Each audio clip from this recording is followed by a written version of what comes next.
Good evening, Internet. Today we are back. Your favorite podcast. Hot takes and terrible, bad, awful taste.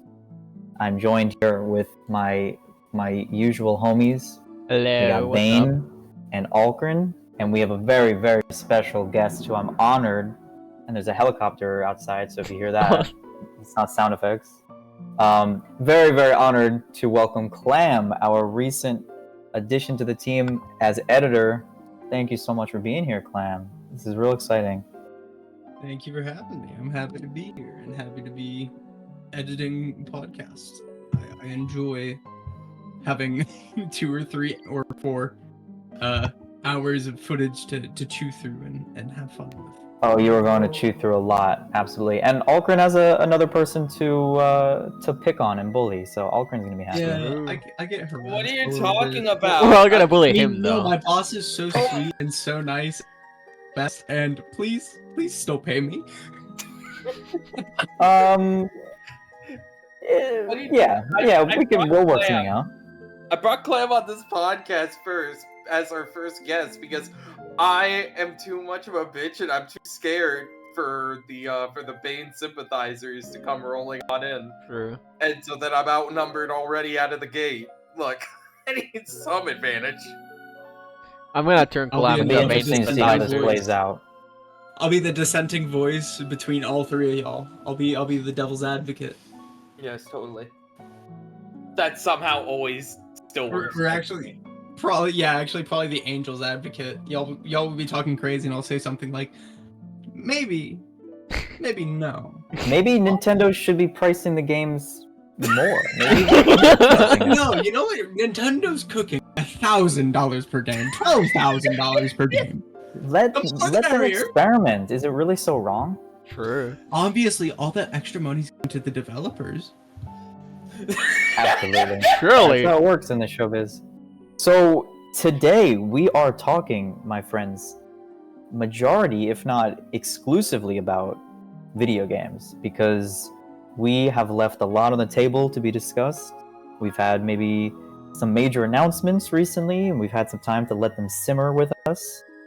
You know, we've got a couple of things going on, and I'm sure even more going on in the indie game scene. Indie games are going crazy this year.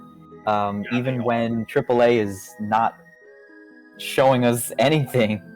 So Sure. we got a lot to That's talk not about. Exactly true. This year. Yeah, I exaggerate for the clickbait. Well, Come on. No, for the past few years, you are right, and I'll get into that later. Yeah, you think We will. first impressions before we even get into it? Like, do you think we're on a resurgence? Do you think things are going to change? Do you think like AAA has some good releases coming up? Because I'm not really in tune.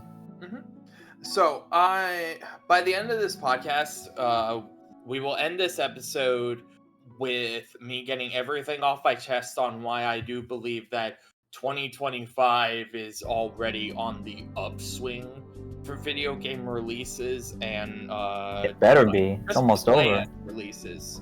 What do you mean And it's almost exactly. over? We're at the almost at the halfway mark. Dan. Bro, it's basically the end of the year. Don't say What? that, bro. What I'm the gonna go fuck? crazy. No, I thought it was December. Never mind. Yeah, it's not baby boy. But Dan, do you have an article for us at all, or No, this time I really don't. Nothing really came up, so I don't have any articles per se. Yeah, How I about got you, nothing. I got the Nothing. wiki page on the Nintendo games that are releasing with the Switch too, but nothing else. There you go. That'll come in handy. I have 2 articles. Both relate to video games, so they are the perfect segue. The first one is one that went viral the moment is that they hit post, and everyone knows it. It's the Grand Theft Auto 6 new release date, the new trailer, all this. So the post on Rockstar Games reads, "Hi everyone. GTA 6 is now set to release on May 26, 2026. We are very sorry that this is later than you expected. The interest and excitement surrounding a new GTA has been truly humbling for our entire team. We want to thank you for your support and your patience as we work to finish the game. With every game we have released, our goal has always been to try and exceed your expectations, and Grand Theft Auto 6 is no exception. We hope you understand that we need this extra time to deliver at that level of quality you expect and deserve. We look forward to sharing more information with you soon. Sincerely, Rockstar Games. Everyone saw this post the moment it was thrown up. It spread like wildfire in a second. I'm sure every viewer didn't need me to read that. They already know it by heart. But yeah, I'm not really upset, surprisingly, because this spreads a little bit of the love that's in this year into next year. And that kind of gives a little bit more in 2026 to be excited for. What are your guys' thoughts? What do you think about this? Even though we've all discussed that we're not huge GTA players, Yeah. but like we understand and acknowledge the hype behind it. But I do want Right. to hear you guys. I sort of have a hot take on it, so if someone wants to start us out before I come out of the gate with a hot take, although I suppose that is the name of our podcast. Yeah, the name of the game, maybe. That is the name of the game. So fuck it. I guess I'll just say it if no one's jumping out of their chairs. Start it. Give it to me. I watched the trailer. I watched the trailer number 2 that came out. I was in Spain on a holiday with visiting my girlfriend, and we watched it. And yeah, I'm just gonna say it. It was cinematic.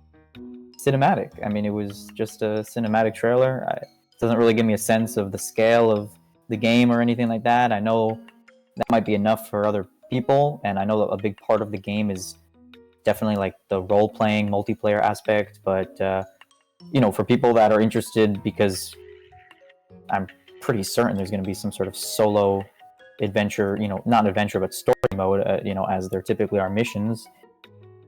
I don't know, I just was sort of left feeling like, okay, and then there you go, that's my take. Like, I wasn't impressed by it. It was sort of just a cinematic, and it looked nice, but it didn't blow me away. I don't know. That's my hot take. Maybe it's not hot, I'd but agree with that. you guys will weigh in. Yeah, I don't think it's hot in here. I mean, people are hyped not because of the trailer, I think, but because we're getting like GTA 6 news at all. The trailer is I just know like what a the weight could be graphical like, flex. so Yeah, it's like people are losing their minds over the graphics, but we all know it's not Right. gonna actually look like that. I'd be impressed if it's gonna actually look like that in game constantly. There's no way they can fucking Yeah. do that. Like, that's not how video games look like. There's no way the PS5 could handle that either. I'm sorry, I just don't see the game yeah, look maybe like that. PC, but I doubt. Yeah, it would have to be a beast of a PC though. Absolutely. So yeah. I think it Yeah. depends on who you're talking to, because a lot of the Grand Theft Auto fan base just might be delusional enough to believe that every moment you play the game, it looks like a movie. Yeah, no way. I mean, I remember GTA 5 looked don't break the impressive to illusion me as to a them. kid. I was That like, was- dude, I was playing GTA 5. I was like, this is real life, bro. The graphics speak there. We don't need any more than that. Any truers in the chat? That it's was really true. mean of Yeah. me to say delusional. I'm sorry, but That's fine. and That's that second I okay. didn't have anything. The world moved on already, and you brought it up again, so don't worry about it. You already shit on Resident Evil fans. So there's no problem on shitting on GTA well, I'm not fans, but sorry you can for keep that. adding fan They bases in really There you there. are go. delusional as fuck. But like Grand Theft Auto fans, I got some respect for you. A very limited amount, but Okay, I respect GTA fans because my girlfriend's a GTA fan, so we better respect GTA fans here. She's literally We gonna respect buy that. herself, like she's Maybe. gonna like improve her PC just to play GTA 6. Like she's gonna be buying parts every now and then just to Damn, play GTA That's 6. gonna be every like now and a then. fucking $1,500 investment. Yeah, it is gonna be a lot of money, but that's she doesn't play a lot of video games, so GTA is like her. Yeah, like her if that's gonna be your game to look forward to, that's pretty hype. Yeah, and then I get her on the more niche games like Novice Number Factory. She's a GTA fan, and then I get her to hop on Novice, man, and she's like, oh my god, this is Yeah, pure absolutely. dopamine. Factory. Yeah, baby. Me buying the $2,000 high-end PC to play Nubby's Number Factory and Word Outro and all these. Well, we'll talk more about definitely indie be games talking soon. more about stuff. Any impressions from you, yeah, Alcrin or Clam, about GTA 6, the trailer in general, the Clem, what's your takes? You got hype around it? you got something to throw into the ring? I've- Anything I've- Grand Theft Auto 6 related? Anything we were talking about? Anything? So I've never like owned a Grand Theft Auto game. I played it at my friend's house a couple times as a kid. So like I never really got into it just cuz part of it was like my parents didn't want me to, and then once I was older, the game just didn't appeal to me as much. So I'm just kind of like eh. I'm on a similar wavelength of like not for me, but I respect the hype. I'm glad people who are hyped for it are hyped for it, Right. And I definitely understand having a specific game you want to play and benchmarking your PC on that. 'Cause, honestly, that's the way to build PCs. That's how you make sure you can play what you want to play, even if you don't play that much. What you want to do, you can do, which is the point of a PC.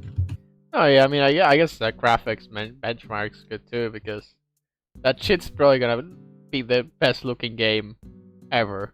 Exactly. Yeah. So like now if your girlfriend decides randomly she wants to play something else, there is a 99.99% chance your computer's just gonna kidding. run it like crazy. Unless it's like optimized like shit. Unless like actually just the worst program like, game ever.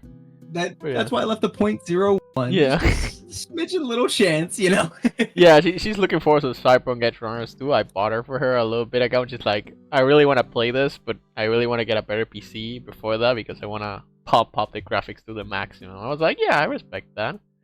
She really appreciates good looking graphics. I'm more of a gameplay first kind of guy. That's why I like Novice Number Factory, even if it looks like that. And I think it's kind of the appeal, the fact that it looks that ugly. it's kind of a joke. But yeah. It's like immediately just transports you back to like the first time you went on the family desktop computer. Like yeah. It really is. I love the vibes. Yeah, it nails that. But and I'm terrible at distinguishing quality, bro. You could put me like 30 FPS gameplay, 60 FPS gameplay. I cannot tell the difference, and it's not because of my my monitor. My girlfriend checked that, so I'm like, yeah, no, I don't.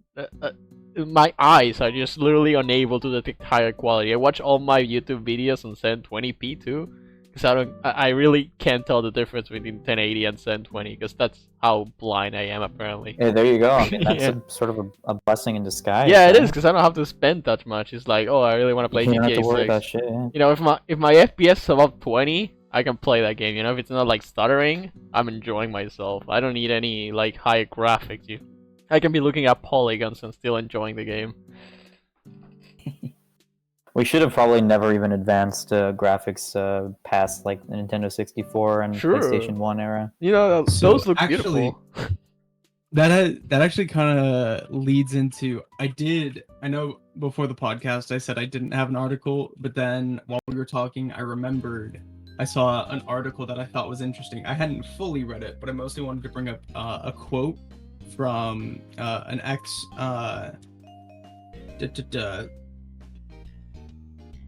this game developer article just says former PlayStation boss Shuhei Yoshida. An interesting quote from him about the direction of the gaming industry, and specifically talking about like overinvestment on single projects. Like, let me see here. This part. Many companies and even the analysis believes that crazy growth during the pandemic would continue, so they overinvested and overhired, and they started too many projects. But after COVID, there were a lot more ways for people to entertain themselves, so the growth slowed down. And that leads into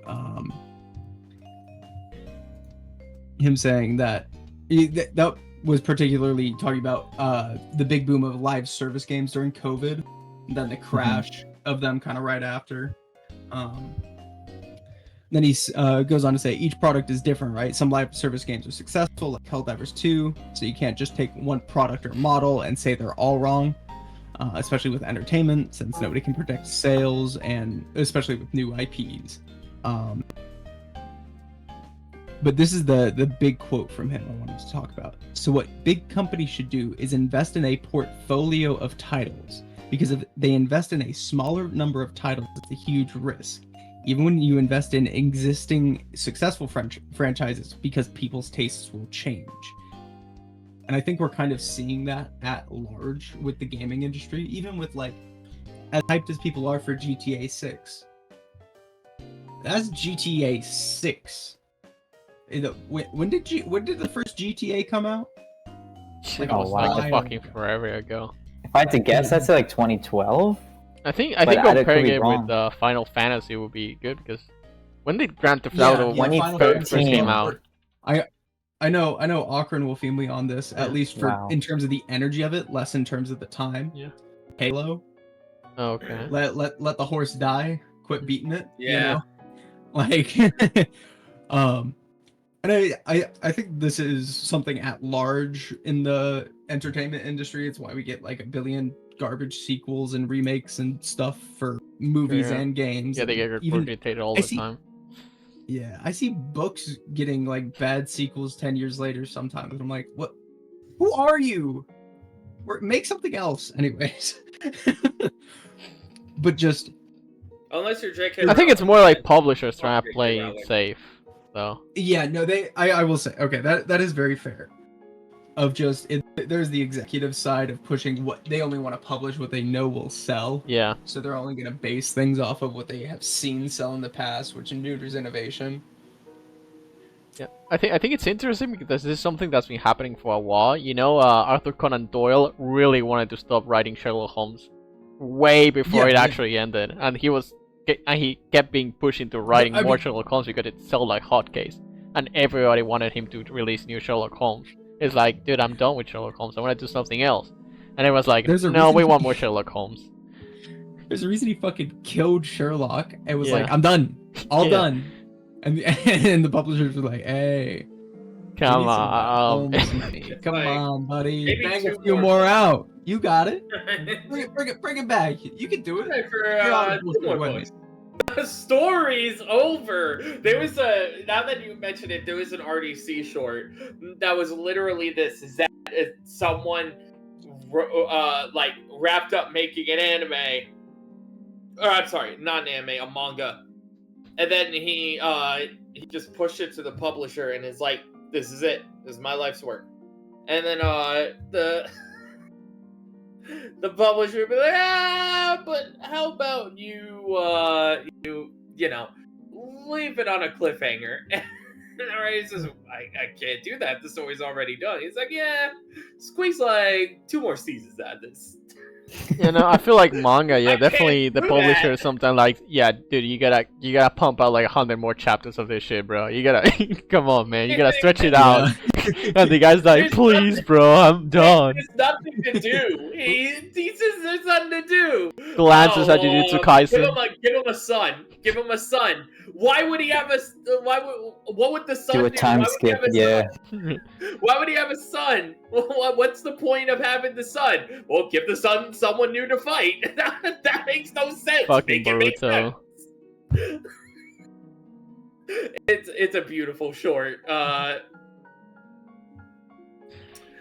But wrapping up the articles, I have one last one. I think the funny thing is that Bane might have either the most to say about this one or the least to say about it.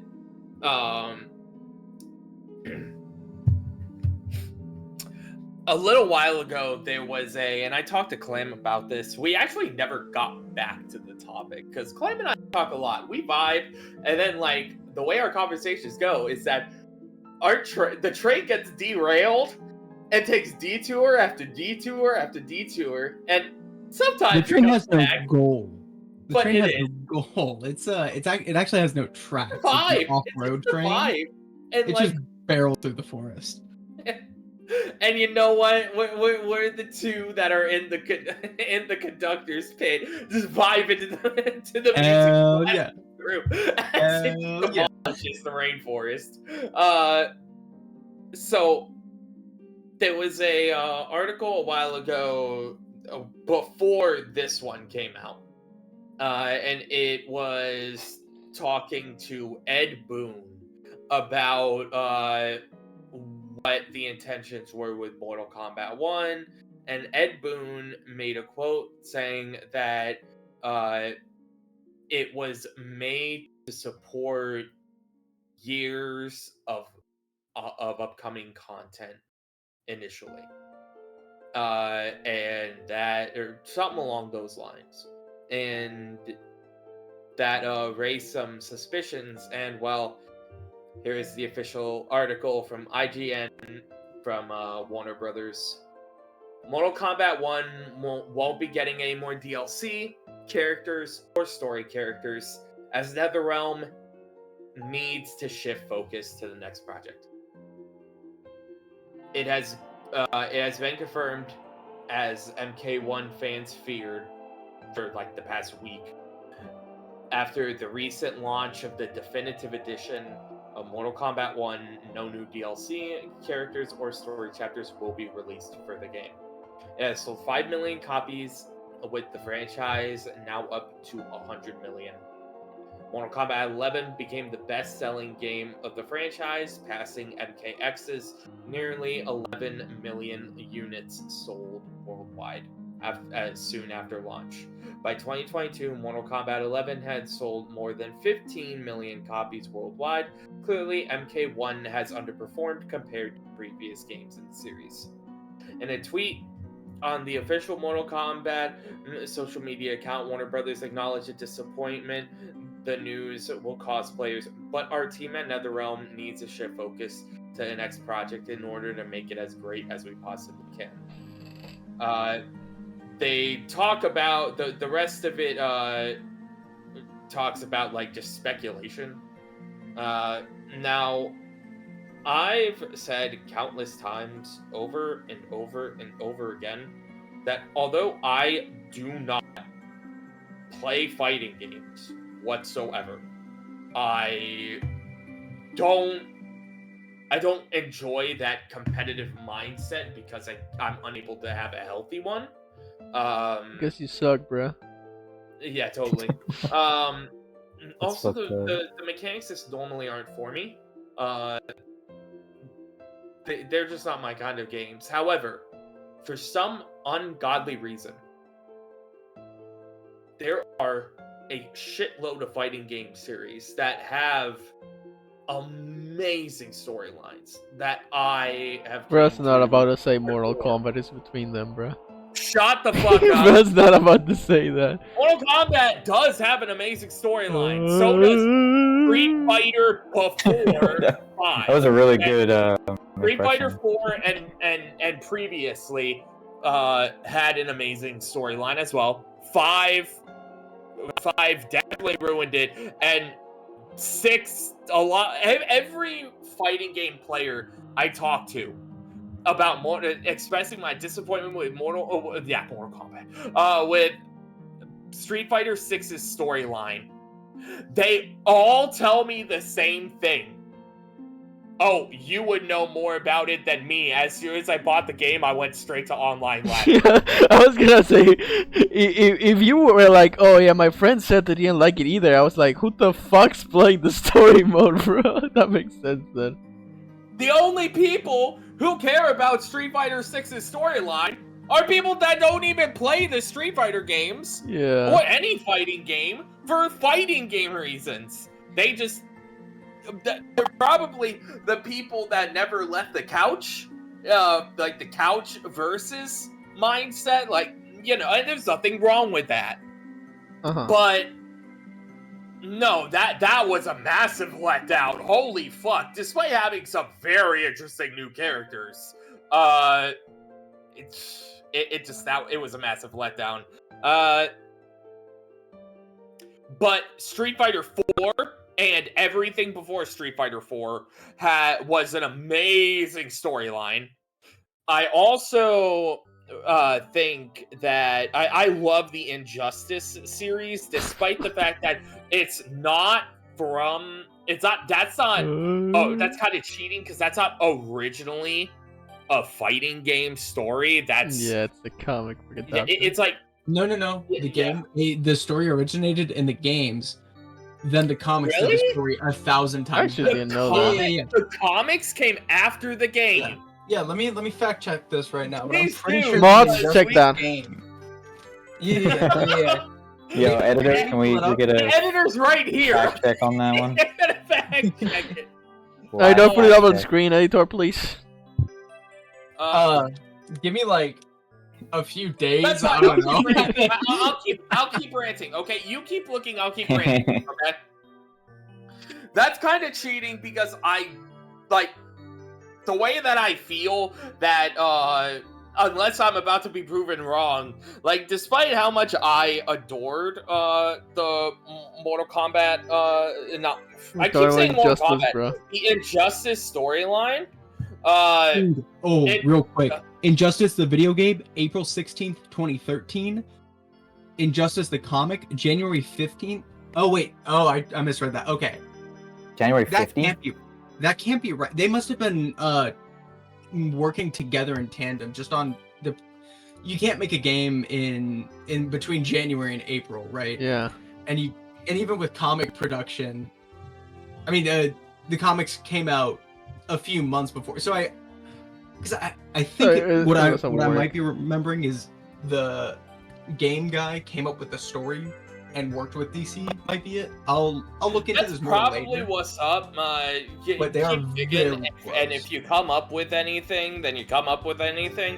But at the safest bet to leave it at then is just like, you know, it was happening at the same time, which still, like, I think the fighting game, despite not expressing it as amazing as the comics themselves, I think the fighting game itself did a really good job with it, and with the Injustice storyline, I really did like that. I'm gonna get so much heat for this, but I also really liked the Marvel vs. Capcom storyline. What little one had is it's a lot harder to connect what the MVC storyline is compared to something like Street Fighter, because like Street Fighter, they like it's really easy to connect the story bits, the little pieces of every arcade run and such. It takes hours, downright months maybe, to anyone who works a normal job, but you know it can happen. But like MVC, it's a very convoluted. No, I just, for some reason, fighting games, and again, proper fighting games, not to get into this debate, but like Smash and other party beat 'em ups, I'm not counting them. Like proper fighting games, your traditional ones, Right. like, Even though yeah. Smash had, at once upon a time, had the best story of any fighting game ever. Is this true, chat? Can we confirm? With Brawl? Yeah, I think it was. I like Brawl. I like the Brawl. best I've ever played, but No, I never played any story of a fighting game, so I wouldn't know actually. Well, yeah, because Yeah. it was by default. Well, that's what I'm saying. Like, hey, that's from, in my point of view, that's just the I need best. to get Oh, you, respect. a video. The animated cutscenes Power and the Rangers so Battle good. of the Grid cutscene or a story. Oh, does that Power count? Rangers. The fighting. Yeah. No, there was a Power Rangers fighting game, and it had a little storyline. Yo, That I would wanted to probably buy be that. cute. More the con stuff in the comics. The game was kind of That'd be busted. I super can't cool. lie. The game, okay, it was fun, but it was kind of busted. It was kind of crazy. Dude, I just wanna buy the RJ depending DLC and just hop on ladder. That's the only thing I would do. Yeah, no, that's exactly what fighting game players do, is that they ignore the fact that their games have a storyline because that's not their focus. I think that's They- because they have you a know grind the set publishers to just go like to. started ignoring it too. They're like, oh yeah, nobody's fucking playing the story anyways. Let's just do whatever. I mean, that would explain why Street Fighter V story was so fucking bad. True. But no, taking everything back to Mortal Kombat, I really do enjoy the characters, and I enjoy its universe, and it's the storyline that they were portraying. Even though it did kind of start going off the rails with To this day, I still don't know which one it feels more wacky. Whether it's Armageddon or it's MK11, but yeah, no, something there. One of them there is definitely kind of crazy, but still, I still enjoyed it.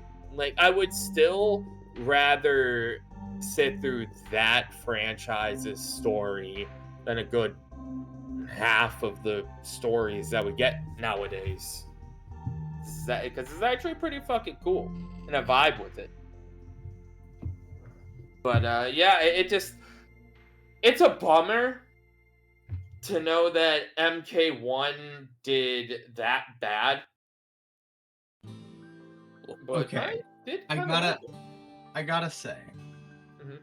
part of the issue with MK1 is the simple fact that they literally just did a reboot, and this is actually a point that was brought up with in another video I was watching. Shout out to Tunari, he's got cool editing. But he said that it's hard to connect with Mortal Kombat characters because their faces change in every game. And then brought up the comparison of Jin Kazama and Tekken across like 6 games looking completely recognizable, and then showed like Katana, and she looks completely different in every game.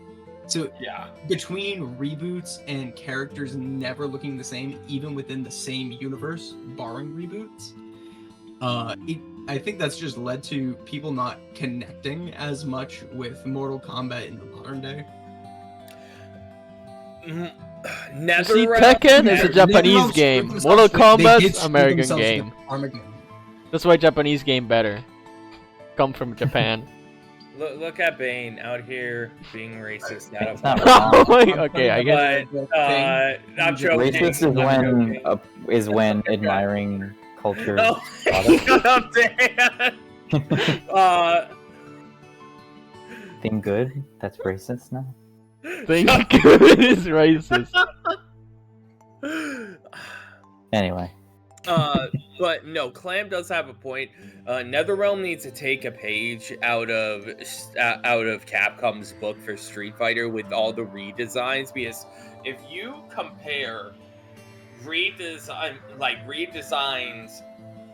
from Street Fighter 4 to 5 to 6, you could still tell that even with their changes, yes, even Banana Head Ken, like, with his fucking hair, how dorky it was, just take a banana out of it, Banana you Man. could still tell, hey, that's Ryu, hey, that's Ken, hey, that's Akuma, like, hey, that is that character.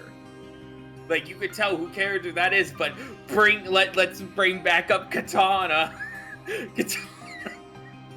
She's a totally different beast every game.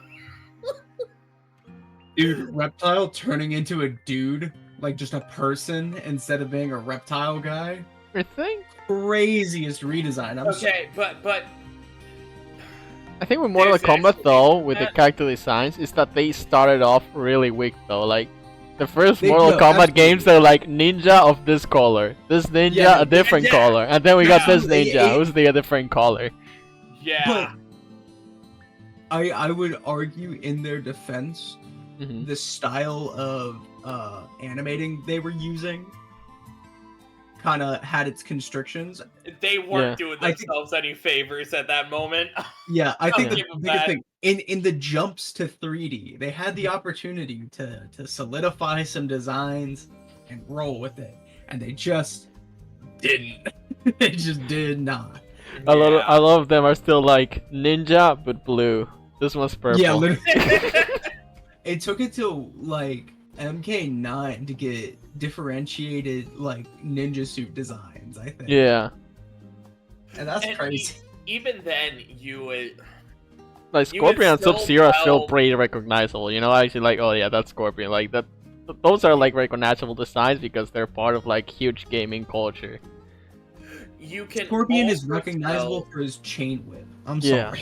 Yeah. you Get can over tell here. That that they were very limited when we're bringing up MK9. Go look back at MK9 and tell me that all of the characters were not used. They were not made using the same model base because they. No, yeah, they all have the same have- skeleton. Yeah, they Yeah. all have the All same. the skeleton. males have the same in- skeleton, all the females have the same skeleton. including all the guest characters. So, to all the freaks out there, this is the Mortal Kombat 9 is the only universe you're ever going to see a ripped as fuck Freddy Krueger. Bro, he hit the gym. He He did. saw what hit these the Mortal gym. he saw what these Mortal Kombat motherfuckers were cooking and was like, I gotta prepare. Oh my goodness. He went to their nightmares and started pumping higher. Yeah. Like, 'cause if you take a look at Freddy Krueger, okay, and this is not to get this off topic in the movies, but like, he's always been very scrawny, very like thin, very lean. And Lean. then you got him in Mortal Kombat, and he's got and he's got that diamond torso, like everyone else in the game does. He's ripped as fuck. I can't take it seriously. Can you show? Do you have a reference picture? Because I Clam, want pull it up on the screen. Yeah, Clam could pull it up, but also Yeah, I want to see it. I'll share the screen and for in the call, so then we don't have to so then Clamp can just throw up it as a decent quality image, but yeah, no,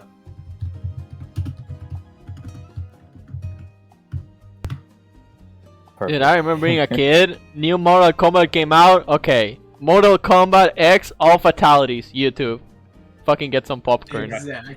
That's probably the most experience I have with Yeah. this franchise too. Dan, Watching. this is him.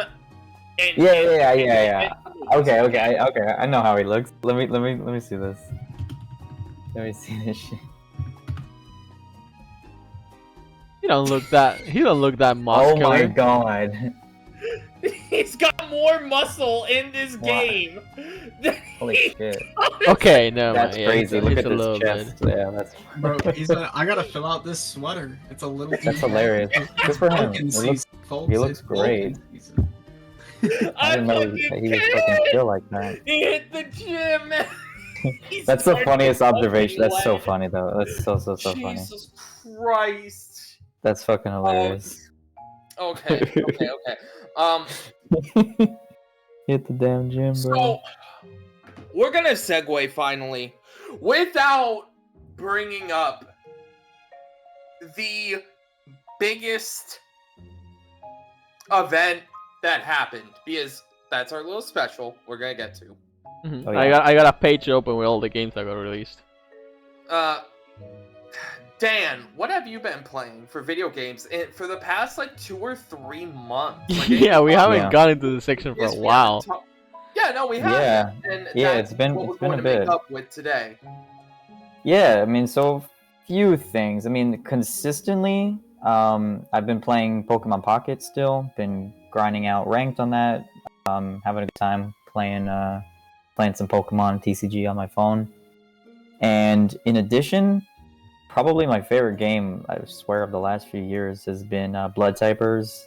I think I've mentioned it Yeah. before. You guys know about Yeah, it. yeah, Yeah, you mentioned it. But I don't know if I've talked about it on the podcast. I feel like probably have, yes. but like, Again, I have. talk about it again. It's fun. Yeah, no, I mean it's Resident Evil like survival game where the maps have like procedurally generated loot spawns that are limited. So food items you have to use them scarcely and try to make them last. And essentially you maneuver the whole game by typing. So your hand is not even on the mouse. You just use the shift keys to change the camera, and you type words to move and to attack. And It's original. I've really been enjoying it. Like I've been playing with a few members of the Discord, just doing like lobbies with randoms, and adding them afterwards on Steam and playing again. And even solo, I've also been enjoying it just as much. Like there's a streamer who I've watched play it, and he speed runs it. So I've been encouraged to sort of speed run a bit and try to like have that experience, because I've never really had that experience in a game before. But I just love typing games. I find them really relaxing, and this game is particularly relaxing because I love typing, but it's also quite anxiety inducing. There's a lot of zombies, and the maps are kind of creepy. It has this sort of PS2 graphic style horror game. It's really cool. It's really, really cool. That's been like my favorite game of the last few months, like without a doubt. In addition to that, I mean, we know sort of where the podcast lands on roguelikes like Balatro. Hell Absolutely loving yeah, it. baby. Let's go. Still play it on my phone. Say it again, Clem. I said, let's go gambling.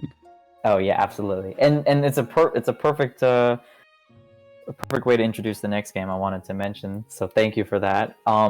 Played the demo of Clover, Flower Pit, baby. which is fucking super fun. I love how stylized it is. I love how many secrets there were, even in just the demo. You could literally take a shit in the toilet, and you could unlock did a not know special that. like trinket. If you didn't do that, you got to go back and play the demo, because yes, you can shit in the toilet. I can confirm that's real. And I just think like what an enticing demo that was. Like super fun. Can't wait to play that. And if you don't know what that is, Clam could throw up a picture, but essentially it is a Jackbox, or not what Jackbox, a slot machine, roguelike essentially. So it's like Balatro with a slot machine. You could say one could draw that connection. But it really does a lot of things very interesting. Lee in a different sense that Balatro doesn't really get to do, because it does have like a bit of a story. You're confined in this room, and you kind of want to escape. It's very interesting what they're setting up, and there's a lot of think of like different run amplifiers, but instead of jokers, they're just sort of like trinkets that sit on your desk. But really fun. Should I just keep running through what I've been playing, and we can hop over to Yeah. awesome. And I mean, if anyone has played any of these games and wants to say something, absolutely. Yeah, well, I have played Clover Pit. It's been a lot of fun. I did get bored of yeah. it by like the third run after I finished it, because it's like, oh yeah, this feels very samey to me. But I'm like, Yeah, I wouldn't blame the game for that. Just like, well, there's not enough content yet. Like, well, I need an endless Right, the mode, demo baby. is very Give me an limited. endless mode, please. That's what I need. yeah.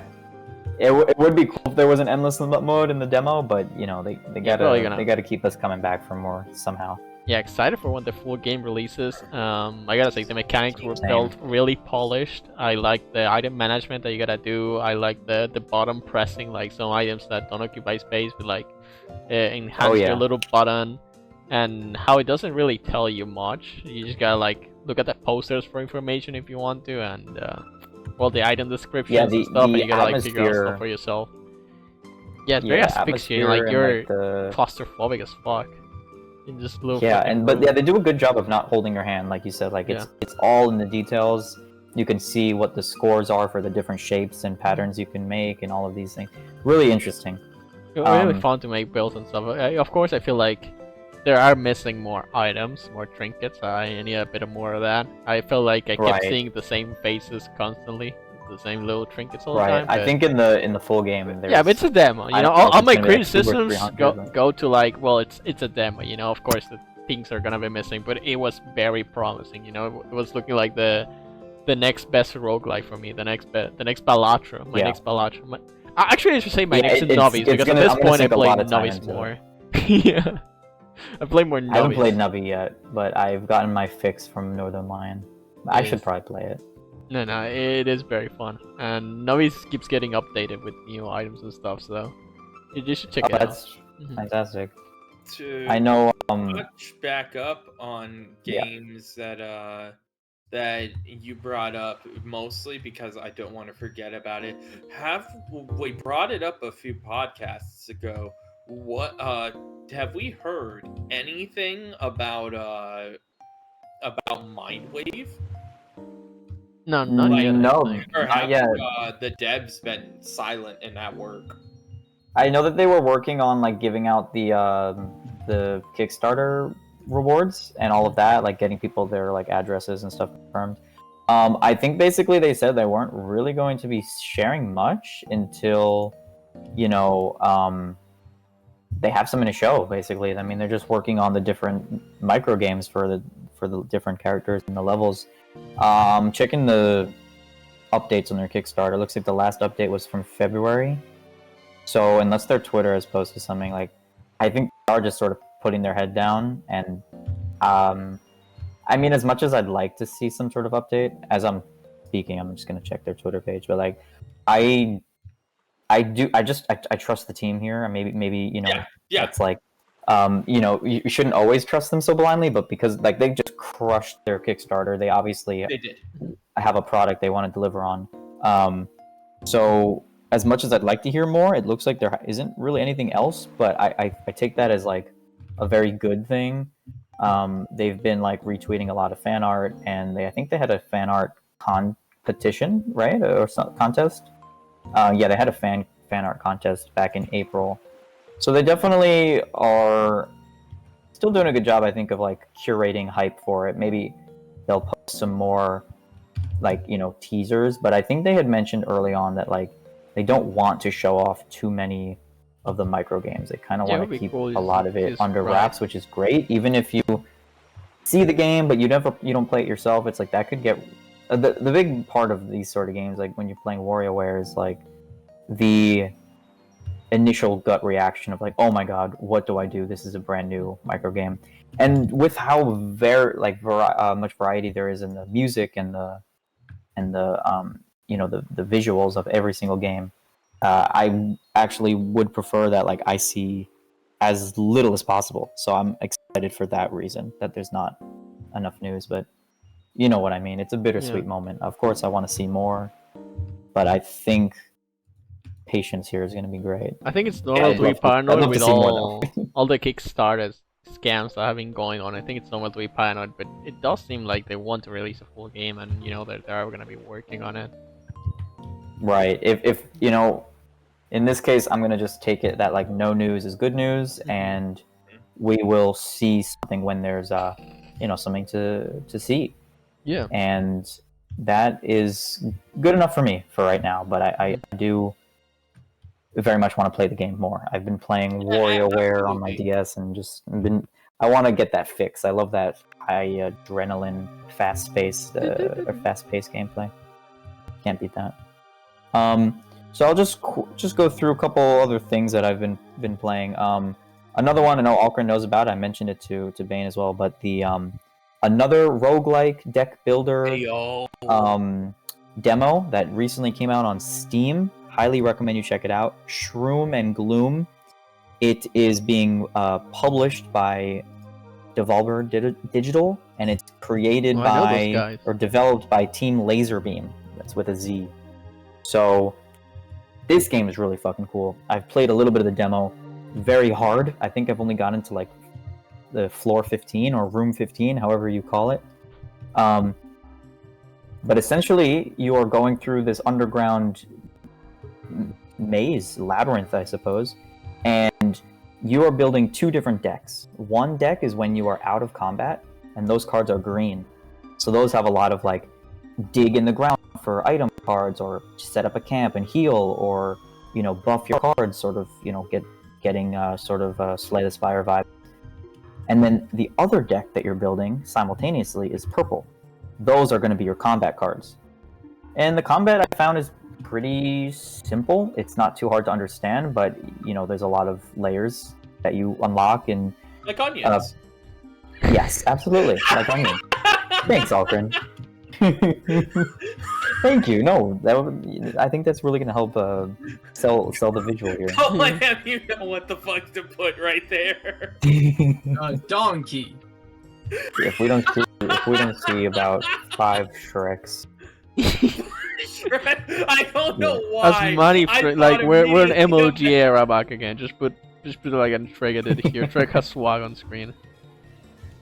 I mean, there's really not much else to say. I don't want to spoil the experience. The demo is really cool. There's a lot of cool powers. There's different like upgrades you get that are like outside of your deck, that are sort of like passive upgrades. It has everything that you would want from this type of game. And the deck building aspect is very, very intriguing. There's a lot of shit, and obviously there's limited card piles in the demo. So really cannot recommend that demo enough. And that is definitely a game I'm picking up. No idea when it's coming out. It was just released on Steam as a demo last week, so it could be some time. But yeah, that's Shroom and Gloom. Really, really cool. If you love deck building and adventure games, it just has a really nice style to it. Really cool style. And aside from that, let's see. That's mostly it. I mean, I've been fucking playing typing games. I've been playing the Texorcist. Shout out to Bane for recommending that a few sessions ago. Oh yeah, it's really cool. Very, very hard. The difficulty curve is insane, but I like the challenge. It's very difficult. No, yeah. And then I just have you gotta move got and a couple type at the more same things. time. Sorry, say it again. Because you gotta move and type at the same time. Yeah, no, it's like sometimes I just like have a mental freeze, and it's such a panic-inducing game. But I've never played anything quite like it, so it's really cool. It's very hard though. I gotta beat it. I'm not sure how far along I am, but I've beat a fair share of bosses, so that's something I gotta continue. Yeah, real quick, a few other games. I mean, I'm not going to spend much time talking about this at all, but Marvel Rivals I've been playing. I've been dabbling a little bit.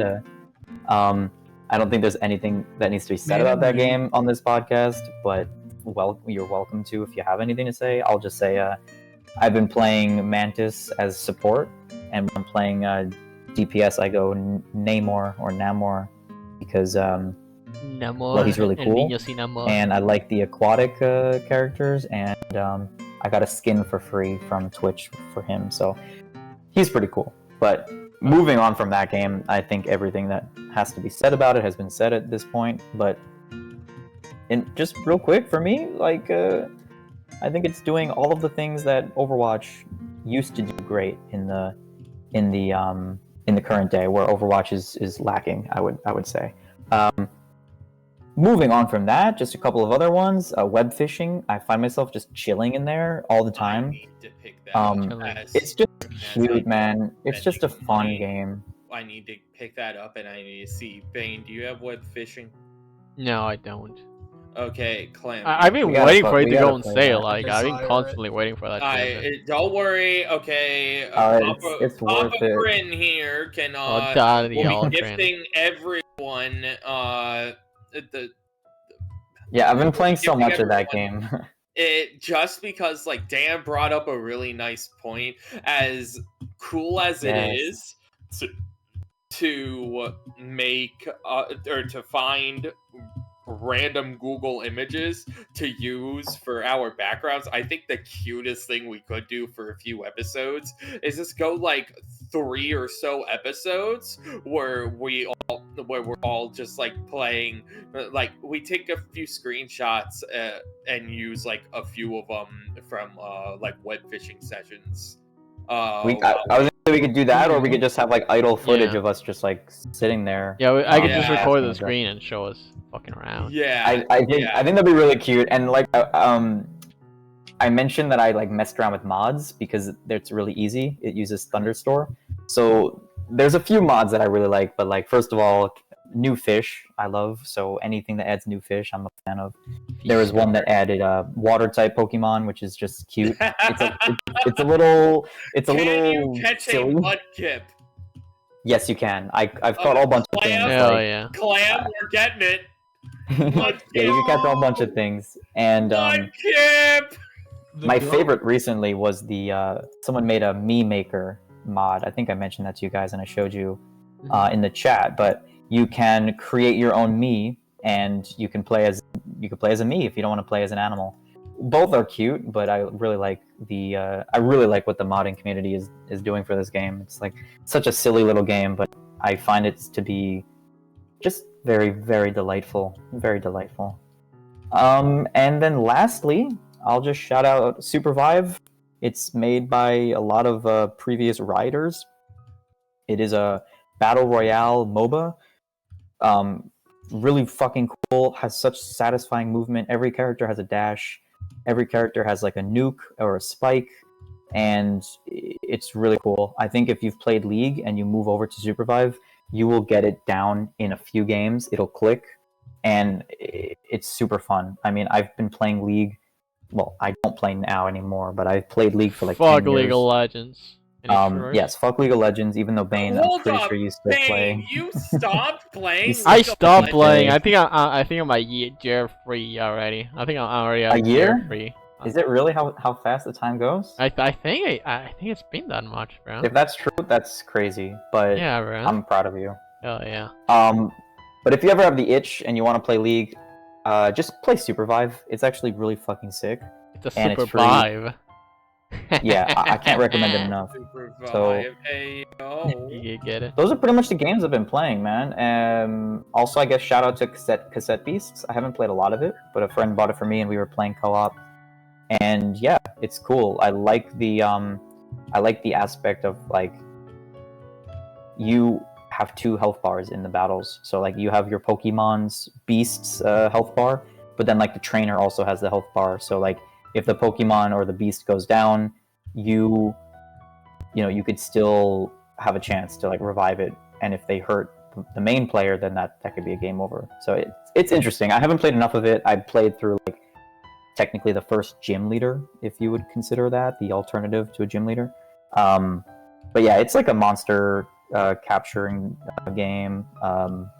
Turn-based RPG with a monster battler, not battler monster. Yeah, there we go. So yeah, I don't know. It's cool. My friend got it for me. He said like he would like to play it with me, and so I was like, fuck it, yeah. So yeah, I played only like 2.5 hours, but it's cool. It's cool. Some of the designs are really nice, and the music is probably the main selling point. It has a really good soundtrack, from what I've heard. Yeah, from something that's called Cassette Beast, it better have a good music, man. Oh yeah, it's got it's just really nice, good visuals, and it feels fluid. So I'm a fan of it. That's pretty much what I've been playing recently, though. But if I had to give a shout out to like my 2 favorites, it's gonna have to be Blood Typers, of course, and yeah, honestly, even though I've only picked it up a few days ago, like Shroom and Gloom, I'm very much looking forward to that. I think it has a lot of potential. And also, yeah, go play web fishing. Go play web. If you haven't played fishing, it, just fucking play web fishing. You're not Once I get vibing, out of you're my vibing. broke ass stage, I will definitely be getting the entire call here, except Dan, since he already has it. Will be getting it all Too slow, web too fishing. slow. Yeah, I'm too slow to that. I beat you to much it. of a brokey. I'm sorry. Yeah, that's it for me, really. For at least what we're playing recently. Before we get into more announcements and stuff, but I've been enjoying it. Gaming has been chill as of lately. It's it's nice. Oh yeah. Let's shift it Gaming is so into our glorious editor. Clam, what have you been playing lately? Like This is video games. this is the part I was scared about. He hasn't been Oh, playing any sure. video games. Expose your history. Well, no, I'm definitely playing video games. Just ones that they Oh, the adult ones. Oh. yeah. You know what? Oh. Assume that. I'll get bullied. Oh, I less. see. So you're the reason that Steam is always recommending them. Yeah, I You're see. the one God damn it, boosting the Clam! algorithm. You're boosting the algorithm. Yeah, I played I recently. I think it was No, called no, like. if they're showing up in your feed, that's because of like your search history. No, No, wait, I don't wait. know. I don't know about all that. Maybe need more data. Inconclusive.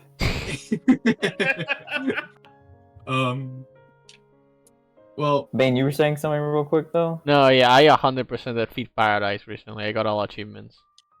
Oh wow! Yeah, it's a Feed pretty good game. Paradise? Congratulations. I Thank you. feel like you're just blowing me away with your immense gaming skills. I don't know. I didn't realize that you were such a gamer. I know. It was a pretty quick game, you know. The puzzles, they get pretty insane. Wow. I mean, come on. Beautiful.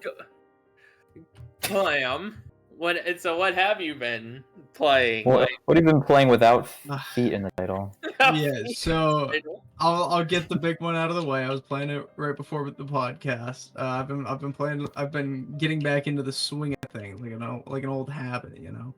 Been playing a Oh. lot of Destiny recently. Oh no. Talk your shit. I haven't Destiny I haven't gamer. spent money, so I think hee Feed ha ha. Paradise is better, honestly. Oh, you're a free-to-play brokey. Yep, free to Feet Paradise. But hear me out on this. Yeah. I'm better than all those pay-to-win losers. Half of them. No don't more even Feet know what Paradise. to We've say. evolved past the need.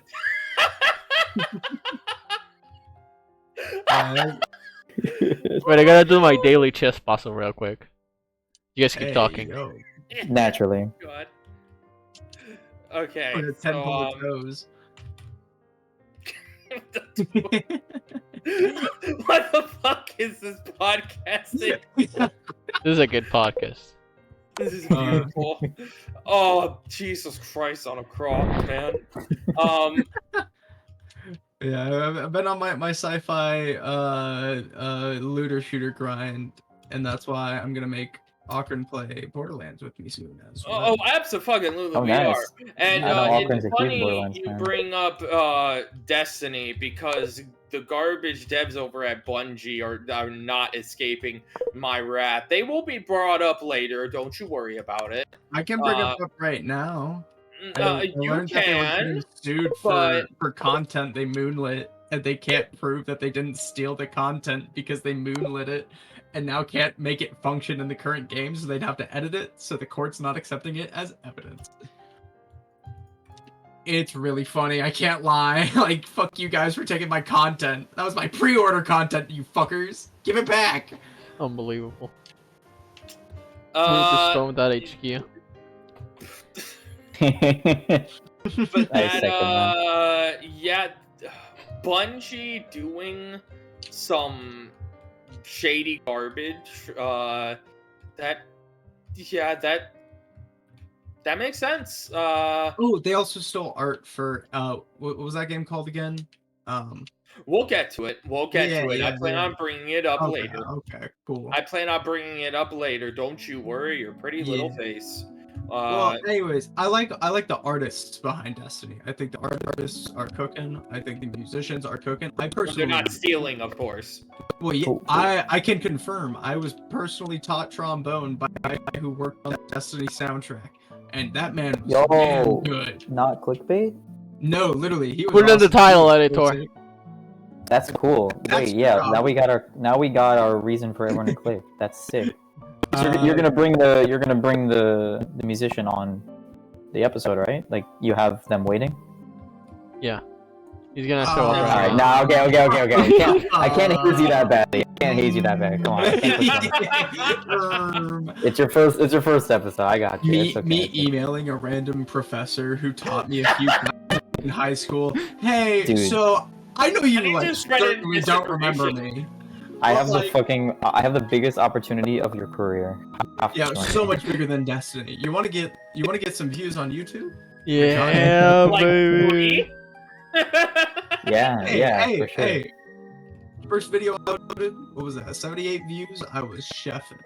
You were. Dude, Holy that's Hey, insane. it was y'all too. Y'all, it was a good episode. It was a really good conversation. I don't want to downplay y'all. Fun time. We all cooked there. It was a team effort. It was mostly me, but yeah, you guys did something, I think. Yeah, That's yeah. true. You know, we were the baton passers, and you were the sweeper. So like, who really did the work? But yeah, Whoa! you know, I mentioned Showdown, he's already bringing out the fucking competitive Pokemon references. You're making me yeah, blush. Sorry, I didn't mean to fry your ass like that. Oh, my Damn. fault. Damn. You just learned my hidden power type. Yo. I'm actually you got blushing. bars. You're rinsing me You out. got Every bars. fucking day. I'm being Did they risked. bring hidden power back in No, there's no no. hidden power Well, anymore. It's called Terra Blast. Yeah. It's just called Terra Blast. Oh, Yeah, yeah, Blast they changed Canna, it. yeah. You It's want weird that they type changed it. coverage with your That's- optimal physical that special is cheats. side? Okay, that's not hidden power. Yeah, it's know, not hidden back power. in Yeah. my It's day, kind of hidden power. 6 Well, OU. okay. It hits harder actually, because it's Yeah. like 80 base power, goes up to 100 base power when terrestrialized. I Yeah, think. he's very hard on some Pokemon, like, what's the fucking ghost E called? Poltergeist, I think? Poltergeist, yeah. Terra Blast fucking kills you. Like, fighting Terra Blast fucking destroys you on Poltergeist. Yeah, that's the really scary thing is just like hidden power, you get crazy coverage, but it hits even harder Yeah. because you also get stab on it since you're.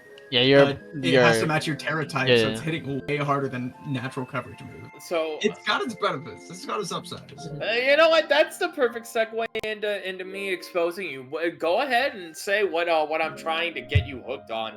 Oh yeah. Akron really wants me to get super hooked on Pokerogue. Oh, yeah. I'm Yep. like kind of getting there. I've done a little bit of running. It's just I think I just got to get used to the systems. Mhm. Like I kind of get confused on like what's happening.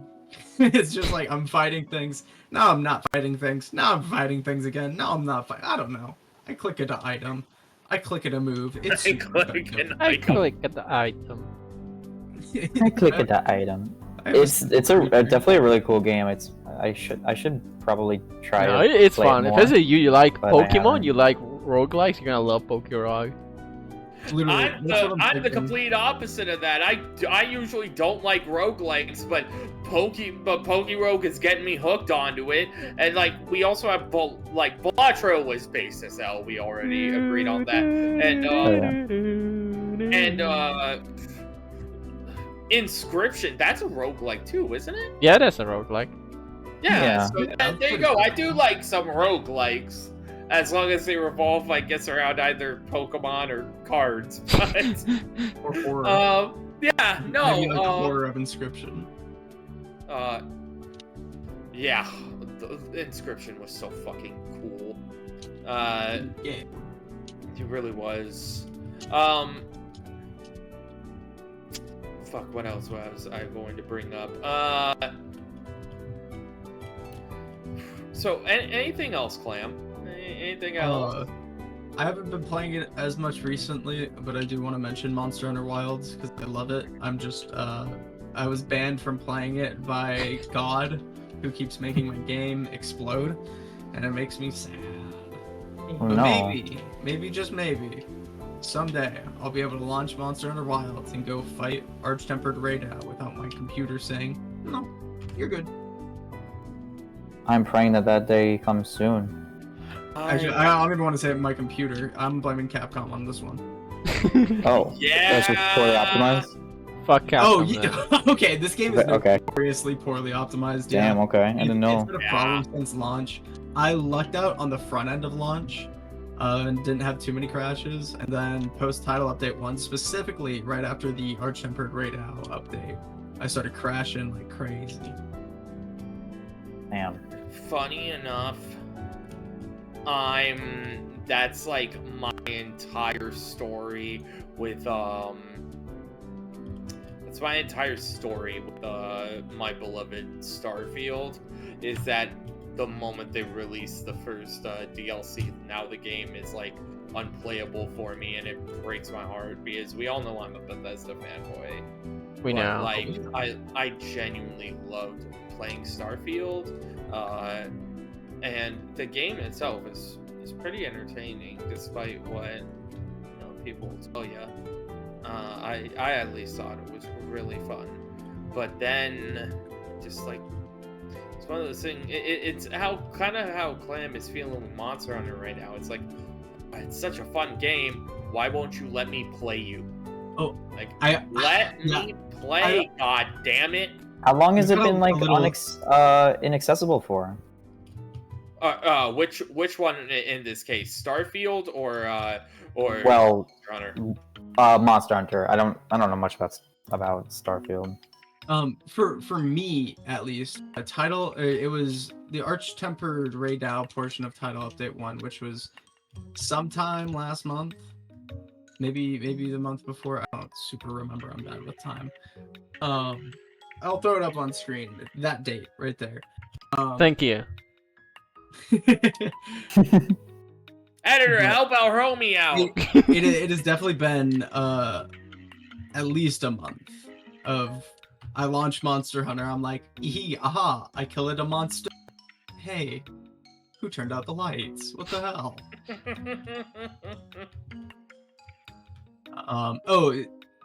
And what I wanted to say before, I have a little thesis about games that I think are fun, but the whole problem exists with everything around them, and I think Destiny is one of those. What I was saying before, like the art and the music and the gunplay and all that.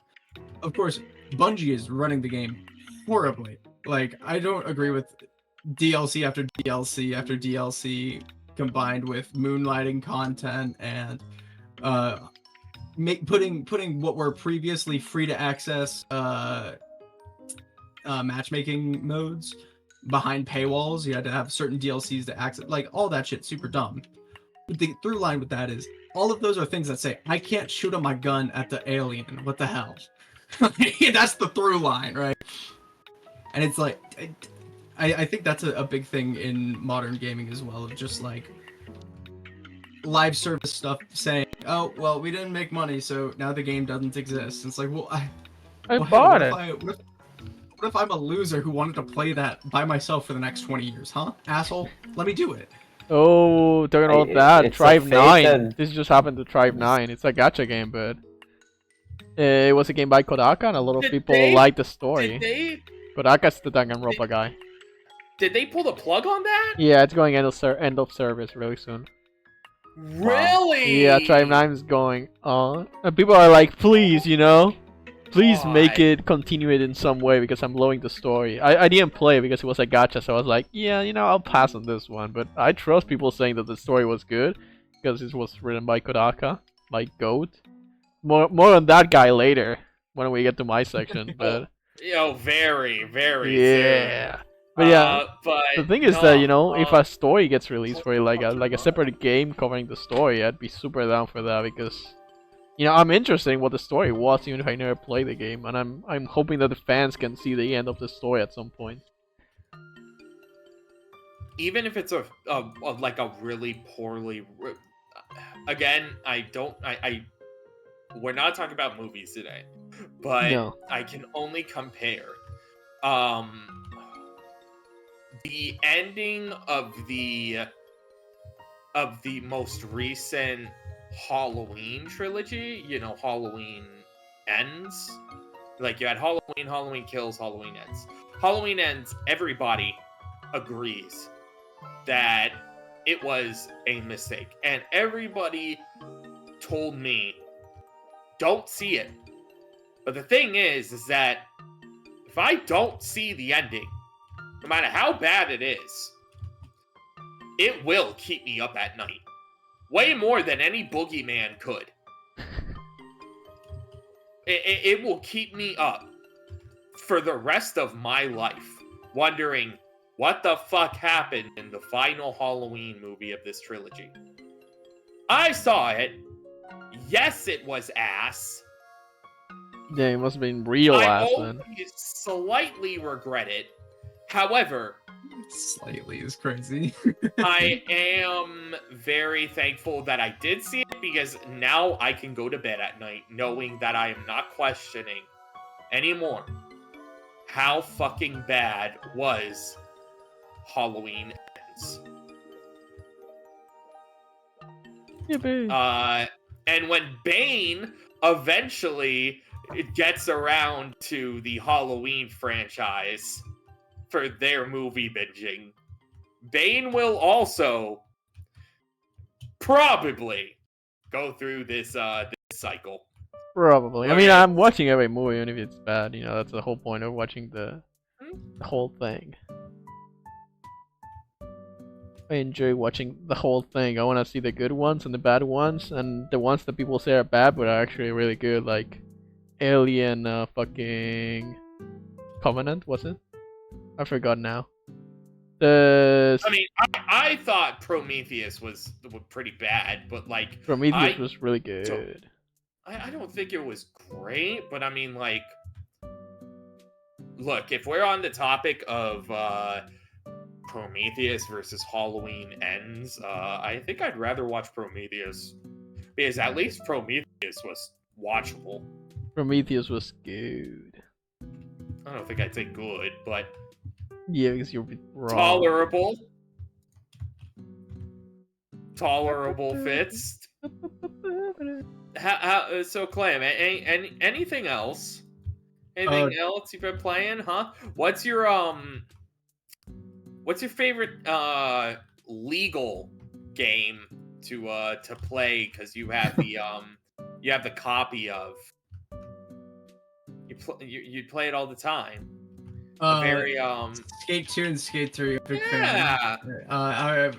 Yeah, cool games. I do actually legally own Skate 3, and I can play on Xbox again.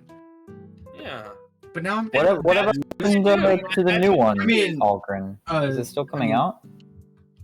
Oh, the- Oh yeah, Project Skate is definitely Project- still in the works. Yeah. Yeah,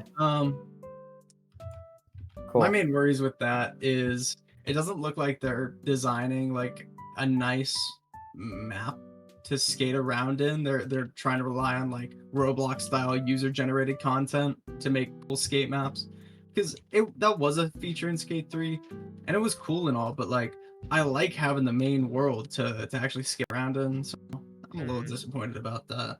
Well, don't count your chickens before they hatch. God, that was a boomer phrase. But No, it's confirmed. It's gonna be like a really bare bones world okay, but designed to be built upon. that's at least at launch. Okay, how long do you think through enough bitching and moaning on this free game do you think that they could take before they say, okay, we'll fix the map? Just shut up already. I don't Like, think even here's community the thing, backlash does things that- sometimes. Yeah, I don't think they're gonna get much backlash because they're they've already put Fortnite skins into the beta. Fortnite. So I think they're trying to capitalize Oh, on really? Yeah, no, literally. There's already Damn. there's a full microtransaction store with custom skins. There's like literally a whole ass Reaper skin that looks straight out of Fortnite. Fortnite. And it just feels like Okay. they're advertising to a different crowd. Like Right, like they're calling for like the metaverse kind of like hangout sort of thing. Yeah. The thing like, is that you I gotta keep saw- in mind is while this could be taken as being just it can be a bummer, but this game could definitely be a hell of a lot worse because they're, and we're gonna get into this topic later, their plan is that this game is going to be 100% free. It is going to be like Fortnite level where they are going to have it on everything. They are going to have it on consoles. They are going to have it on PCs. They're going to have it on smartphones. They are probably going to get it in VR. You can probably get it on your toaster oven, on your Tesla, on your dog. Like, I'm willing to Your bet. Apple Watch. Yes, your fucking Apple Watch. So Here's the thing, though. Here's one of my worries with that, though, is they're putting it on everything as free to play.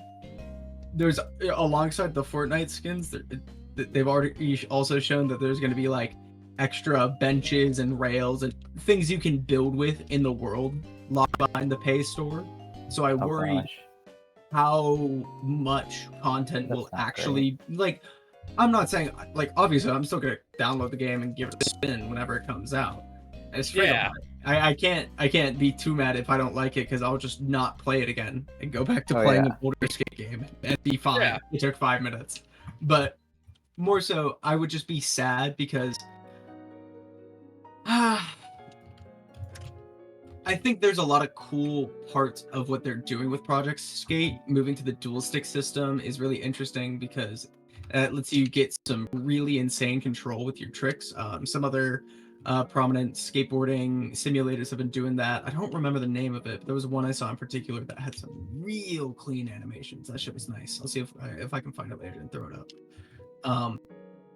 But them just switching to that I think is cool. Off-board mechanics, like they're introducing more parkour stuff, letting you like climb buildings or climb ladders and shit even, where it's just like, yeah, that just kind of helps even moving around a skate park. So like I really don't mind all that, but the other thing you got to keep in mind is since this game is free, that like yeah, the whole Fortnite skin thing could definitely like be a turnoff for some, but like I mean, I could just play by myself. I am sure I can Yeah, host a private lobby. I can ignore the skins. That's no big yeah, deal. yeah, for me yeah, beyond and, just and being like on top a of it, little disheartened by the practice. I'll say. yeah, and even though you're afraid that that it's gonna be empty, like okay, yes, you are right, and that it like absolutely cannot be be on the same level as Skate 3 in like a developed world. Why? Because do you think that a free game has the money? This get- game has been in get- production for 8 years. Yeah. Skate 1 was produced in 1 year alone and innovated its But entire hear me control out. scheme. Hear me out. Do you really think that they have the money to get the one guy who does ridiculousness now from MTV? He was in the third game. He's not coming back for free. That dude costs money. Yeah, it's So they don't they're have, not bringing him back. well, yeah, Because he You was have also only MTV in money? Go make a donation if so, because I know they He- don't. he was only in Skate 3 though. They would just get like, I mean, to keep the heart of like the original Skate trilogy, they would need to like reach out to modern pro skaters and have them do really trash, god awful voice acting in this game and let Yeah. all of us go. Oh, that was They an don't know what to iconic do. part of it. That was very iconic. I never played Yeah, in it ain't skate happening. games, so Like, I it don't ain't know. Yeah, fucking no. happening. That's the sad part. I'm That's so the sad white Wipeout reality. these days. The like super disheartened wipeouts were like, oh man. It's like oh, shucks. Oh, shoot. like it does not sound like he ate shit at all. Like he just sounds like he sounds like he dropped his wallet. That's it. Like it's a minor ass inconvenience. Just like oh, I love it how you said Come on. drop the wallet and I'm talking about a free game. no. I'm saying Yeah, like, no, like, it sounds like I the just think skater that's funny. dropped something. It was just like Yeah. no. He just Why? oh, he's like, oh, I stepped on my shoe when the lace was untied. Yeah, literally. I stubbed my toe. Actually, no. Even that would Said sound more that pain than how these after guys sound. breaking every bone in your body in the Hall of Meat. Hall of Meat was Wi- hands down Windows- the best thing they ever did in that Oh, series. It's so much fun. But like windmills slamming into a pro skater, I'm going like 80 miles an hour down a hill. I hit them, they go, "Aw, man, we gotta watch out for each other." I'm like, yeah, dude, sure thing. Tell me that once we're out of the hospital. Holy shit. Like, the times have changed, and it being I a know. free product, it's like, yeah, it's hard to expect like it to live up I to mean, Skate 3. well, It's, so- it's probably best just to go in expecting just something brand new. Completely new. but No, I it- know. That's why they're calling it Project Skate and not Skate Yeah. 4. That's why there's a period Yeah. after Skate now. That's why while the what's it called? Font is very similar to the original. It is still different. It's a modernized, simplified version. Shocker. Yeah. Yeah. So and again, I bring up my previous point. If you got money to get a dude from MTV to come in and be in this game, then be my guest. Go off and donate. I'm sorry. Just Google We're- how to donate. we're talking about to Project EA. Skate. We're talking about EA money. And EA. I'm, Yeah, no, I'm do you sorry, have- this dude's washed up. This EA. dude's washed up. He's retired. He's like $50 for an hour. Come on now. Come on now. Like, if they wanted to do it, they Now probably to pay could. this guy to make Definitely have the money. ridiculous fucking voice lines. let me edit this video right quick. I got 2 hours of voice lines. That's enough. That's enough. Oh Christ! We're not sponsored by EA, by the way. That's great. EA, you should sponsor me while I shit talk you. You aggressive. Yeah. That would be really funny. Yo, my I offer that same deal only to Ubisoft. Yeah. Hell no. No, you got Sponsor us, that Sponsor You've this and you've been enough let me shit free- on you. enough free advertising for Bethesda. You gotta get the sponsor, bro. Bethesda, I love you. Make talk to Wizards of the Coast again. Make the Talk to Fallout me, baby. moveset. Let's go. Talk to me. Fallout 2 Bethesda. Universes Beyond, please. My DMs are open. Please, Bethesda, hit my line. Please. Okay, is there any more not quite on the same level as a meme tier as Project Skate? Like anything else that you've been playing lately, Clam? Or no, does that kind of sum it up? I mean, you've been busy with doing everything that the editor and such, but yeah. I said I've been playing Destiny 2. I also played through all of Destiny 1 on 2 new characters. I did that too. And just Oh, nice. throw that up. Yeah. How long does a campaign like Ability take? in that Isn't it game is long? fun. When you're locked the fuck in, not that long. Damn. You just gotta look if you're in, not locked in? baby. It depends on how long. Well, so because like, there's so much content outside of the story that you can spend a ton of hours on like strikes or PvP or raiding or whatever. Right. And on my original account, my second and third character hadn't beat the story because I just wanted to level them up, and one of the best ways to level up was just grinding the PvP after giving them some gear from my main character. That's based. Yeah. That's what you did. This time I actually wanted to play through the full story and everything. And it took a little longer to I had this, and also it's Destiny 1, so there's not like a player base anymore, really. So I can't like matchmake reliably. So Good luck doing the weekly strikes. I'd be soloing strikes. I don't know what to tell you. I'd be soloing. No, like Here's the problem. There were also strikes for story missions, right? oh my god, that's so true. Yeah. Yup. I had to solo those bitches too. That was scary. Oh, it's very scary. Very scary. Anything else? No, any other games? I'll That's get it? off my soapbox. Yeah, and then you can use my favorite ability in Destiny, which is the uninstall button. No, I'll use the best ability in Destiny and kill you with a fucking Nova Bomb. You can't. I'm already immune to that game because I uninstalled it. Bane, your turn. My turn. Somebody's what have you been muted in the playing? edit. Well, well, well. I'm getting edited into a meme right now. Well, well, well. Clown nose and everything. Again, Bane, anything without feet in the chat. Oh, come on. Then I got nothing, man. How am I supposed to Oh. do this? All 1,000 Oh, hours my spent turn? with me Okay. can't be spoken of. Golly. Alright, well, that's everything Yeah, for Bane. damn. The stream's over then. Streams. Bye bye, everybody. Have a good one. Think about feet. Okay. Let me pull off. I'm just gonna surrender this game.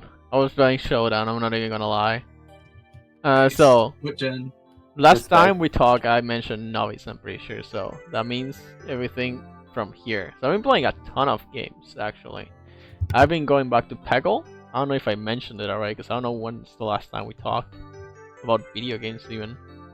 So I've been going through Peggle again. It's been like 2 or 3 Nice. months. Yeah, I replay So, yeah, Peggle, no. Peggle Extreme, and Peggle Knights. The best one's still the normal Peggle, I think. Peggle Knight's pretty nice.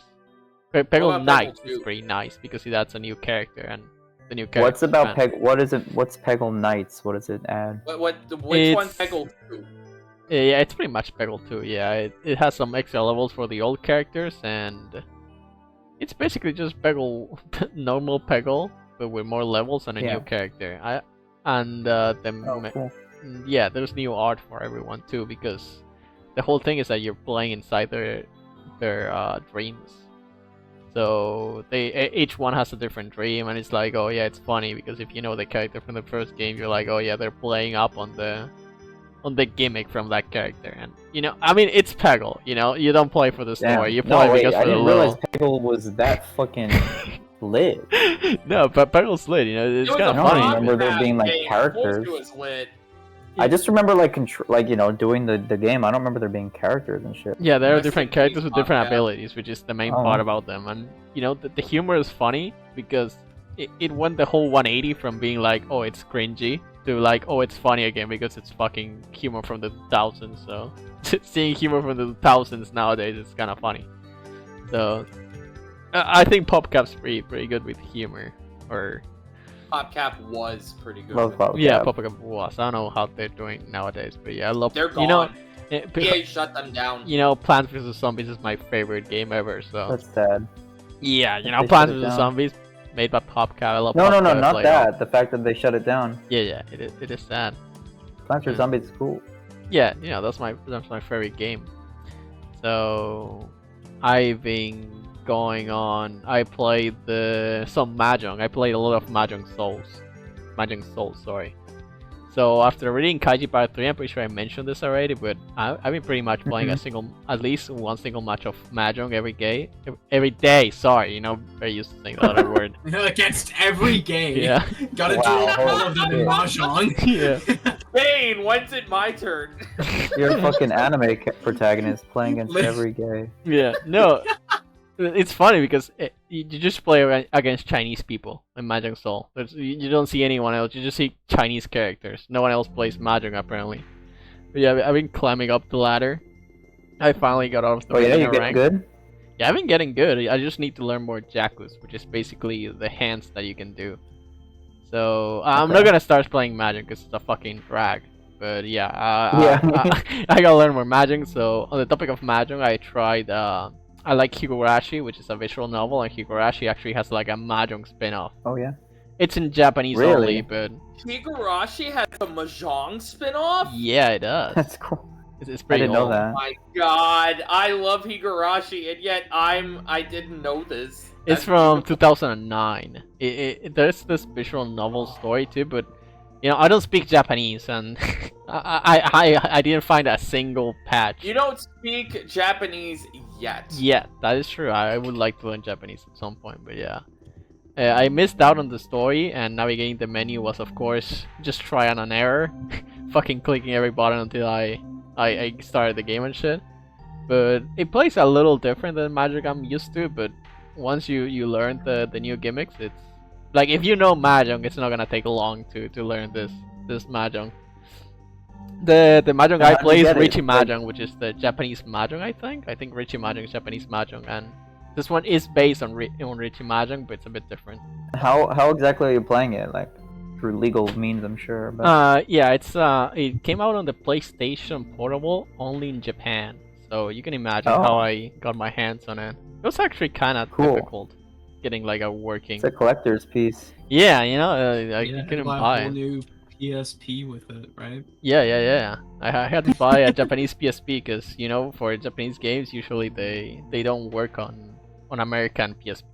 This is actually true, by Yeah, the I mean, way. there'd You be can no check other it way to out. play it, right? This is actually true. Well, the e-store is down, so you had to buy one with it already downloaded. Yeah. I thought does the PSP come with physical games? Does the PSP have no physical games? No, it Actually, has don't like know. it has like the little disc things. They're like mini discs. Yeah, I got one of those, I- of course. Oh, okay. You're based. You're nice with it. I That's bought it. it from like a Japanese guy on eBay for $5. That's a great deal. I guess they didn't. They just wanted to clear space in their place. Huh? Yeah. Oh, you know what? I actually saw it in this Japanese game collectors guy's shop. He was selling it for like 8,000. Oh, I think that must be fake. Like, Yeah, nah, it's gotta be fake, Probably man. worth $5. No, I mean it's probably Yeah, I think the collector. $5 one is real. It is probably very expensive to buy an original copy if you can even find any, but yeah. So bet. next I played the Samurai Shodown Neo Geo collection that I got for free with my Amazon Prime account. Thank you very much for that, Jeff Bezos. Jeff Bezos Yo, is the the guy, Bezos right? bucks. Yeah, thank you. The Bezos box. I got the Samurai Shodown Neo Geo. It's pretty fun just playing through the older Samurai Shodown games, but you know, since there's no one playing them, I tried the arcade mode. I didn't actually read the story, I just skipped all the dialogues because, you know, in the truest fighting game Wow, you player just killed fashion. Alkern by saying that. Yeah, truest fighting Nah, game player please. fashion. Even when I'm playing the arcade mode, I'm not reading the story. And I think one of my favorite games so far, if we don't count the one I'm gonna talk about in a little bit, was Enna Dream Barbecue finally released. And I've been getting Oh, no. I different need to play endings, it. and it has been super fun. I think Enna, when I got back from Brazil, I watched the show, well the web show, you know, the fucking YouTube videos. I don't know what else to call them, but I enjoyed them very much. I think that the first ones were, you know, they were okay, but the newer ones you can actually just like analyze and get a bigger picture of the story and the themes it's trying to talk about. And this one's definitely talks a lot about capitalism. You know, I love it when my game shits on capitalism. So this game Oh, yeah. was amazing on every sense of the word. I loved the art direction. I love how fucking unique it is. You know, it doesn't concern itself with being friendly to the market. It's very wild. You know, I think with how popular Not it is, I'm friendly to the surprised market, but because of friendly to how. the Marxist. Yeah, that's a good pun, but yeah, I love the Enna Dream Barbecue, and I think it's very funny that there's a lot of characters that speak different languages. You know, there's this Russian chick and there's the Japanese guy, of course. You know, anyone who does this fucking kind of weird art style, weird shit, they always find some inspiration in Japan, I think, because Japan is the king at psychedelic experiences. Oh, yeah. I think. You know, with the fucking. I remember just falling down the rabbit hole of like LSD Dream Simulator. Like that's one of Yeah. the coolest games to me. Yeah. And just then so there's also fucking weird. Cruelty Squad. Cruelty Squad, also the creator, I'm pretty sure mentioned that. Oh yeah. He had know Japanese that one. influences. So Have you played that one, Dane? I haven't played it yet, but I do have my mind on it. My eyes on it. Sorry. So I'll I eventually gotta get play to it. And this is a recommendation for you, Dan. You gotta try the Norp Apolog. It's a very funny name. I'm gonna type it down here. What's it called? The Norp Apolog. I It's think I saw you fucking Norb posting, but I had no idea yeah, what I it meant. Norp posted a lot I- while I was beating it. Yeah, what the fuck is this game? Can you give me the You rundown? were beating it? You know, Cookie Whoa. Can you give us all Clicker. the rundown on what the hell this game is? It's Cookie Clicker basically, but you stop Oh, okay. clicking like 5 seconds in. You know, as soon as you get like a Yo, nice upgrade, you you just guys stop clicking know- the cookie. Do you guys know the Markiplier cookie I fuck clicker with idle story? No, I don't. I don't think so. Oh my god. So, Mark ended up sinking, like, in one setting, sank around like $150 in the cookie clicker microtransactions to beat a level, and then after he beat the level, he uninstalled. Okay, that sentence has so many fucking flaws. Why are there microtransactions in that game? I Hello? don't even know. I didn't even know. I genuinely didn't know there were. I knew there was a I did not paid know this, version dude. that had more features and that it was like $5 on Steam. I didn't. Actually, you know what? That makes sense because there's a resource that takes 24 hours to gather Mhm. one of. That's what he did. He Yeah, had to, yeah, the he, sugar he puffs. wanted it's just because it's Oh, the wow. energy shit. Yeah, it lets you upgrade things and cast spells and a bunch of crazy shit. That's Well, fucked Nor up. Papalo has none of that. You know, there's no microtransactions. You buy the game for like, I think it's like $3 or something. I didn't even check, but it was like your chip, and you just get to it and you can get the whole thing. And there's a ton of achievements you can fish for, and it's it's kind of a roguelike. Why? Because the game is made in a way that you cannot beat it the first time you play it.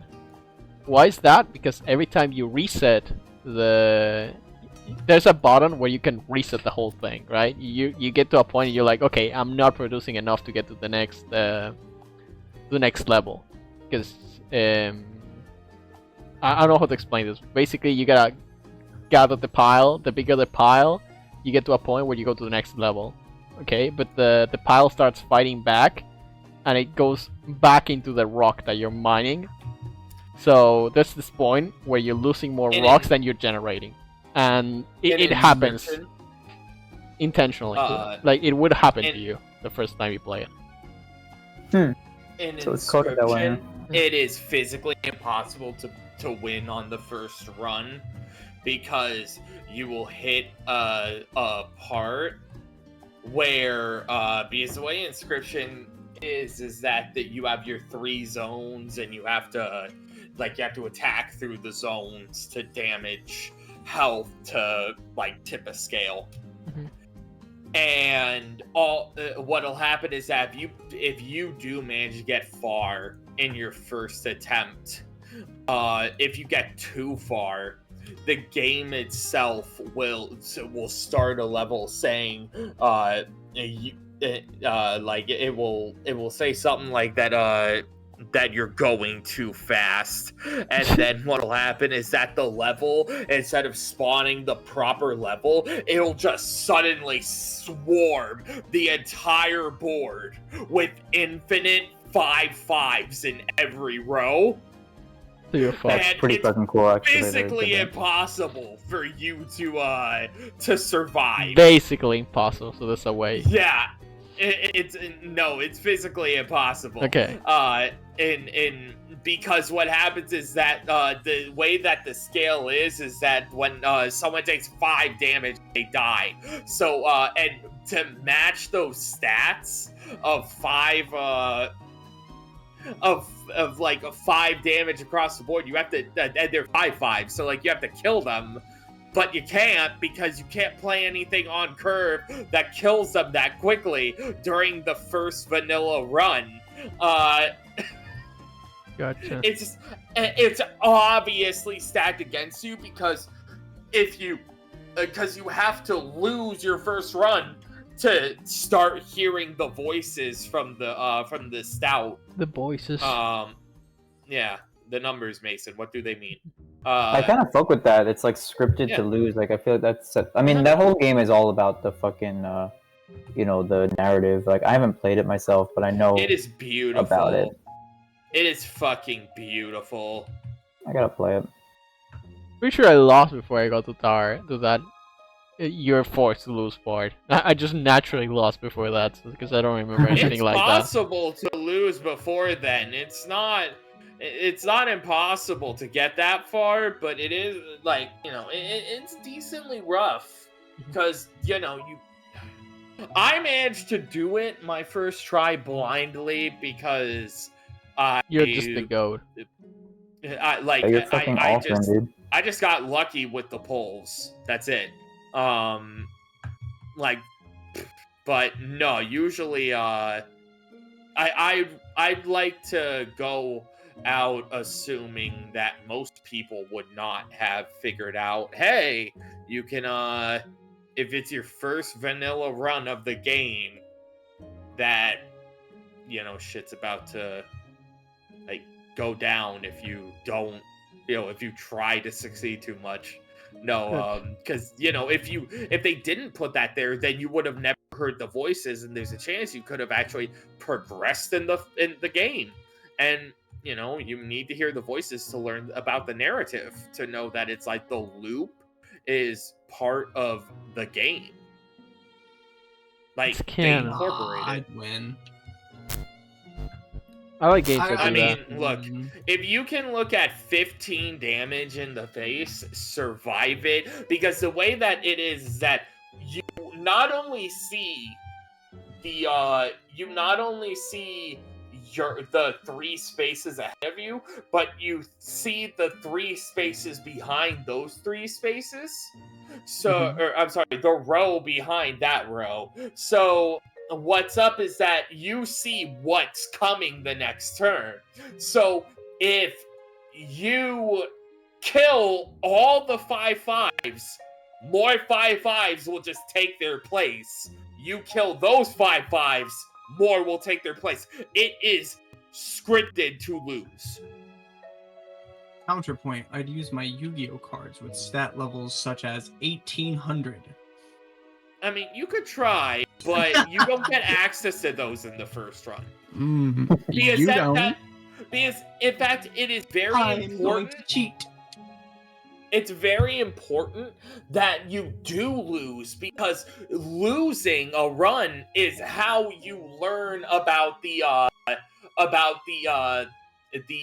custom card effect. Because what happens when you lose a run is that you get a few options to create a custom card, and then the woodsman takes a photo of you and traps you in a card, and then you wake up, it's like, oh, well, you become a new, like, a player 2 when, like, you get the player 1 custom card into your player 2 deck.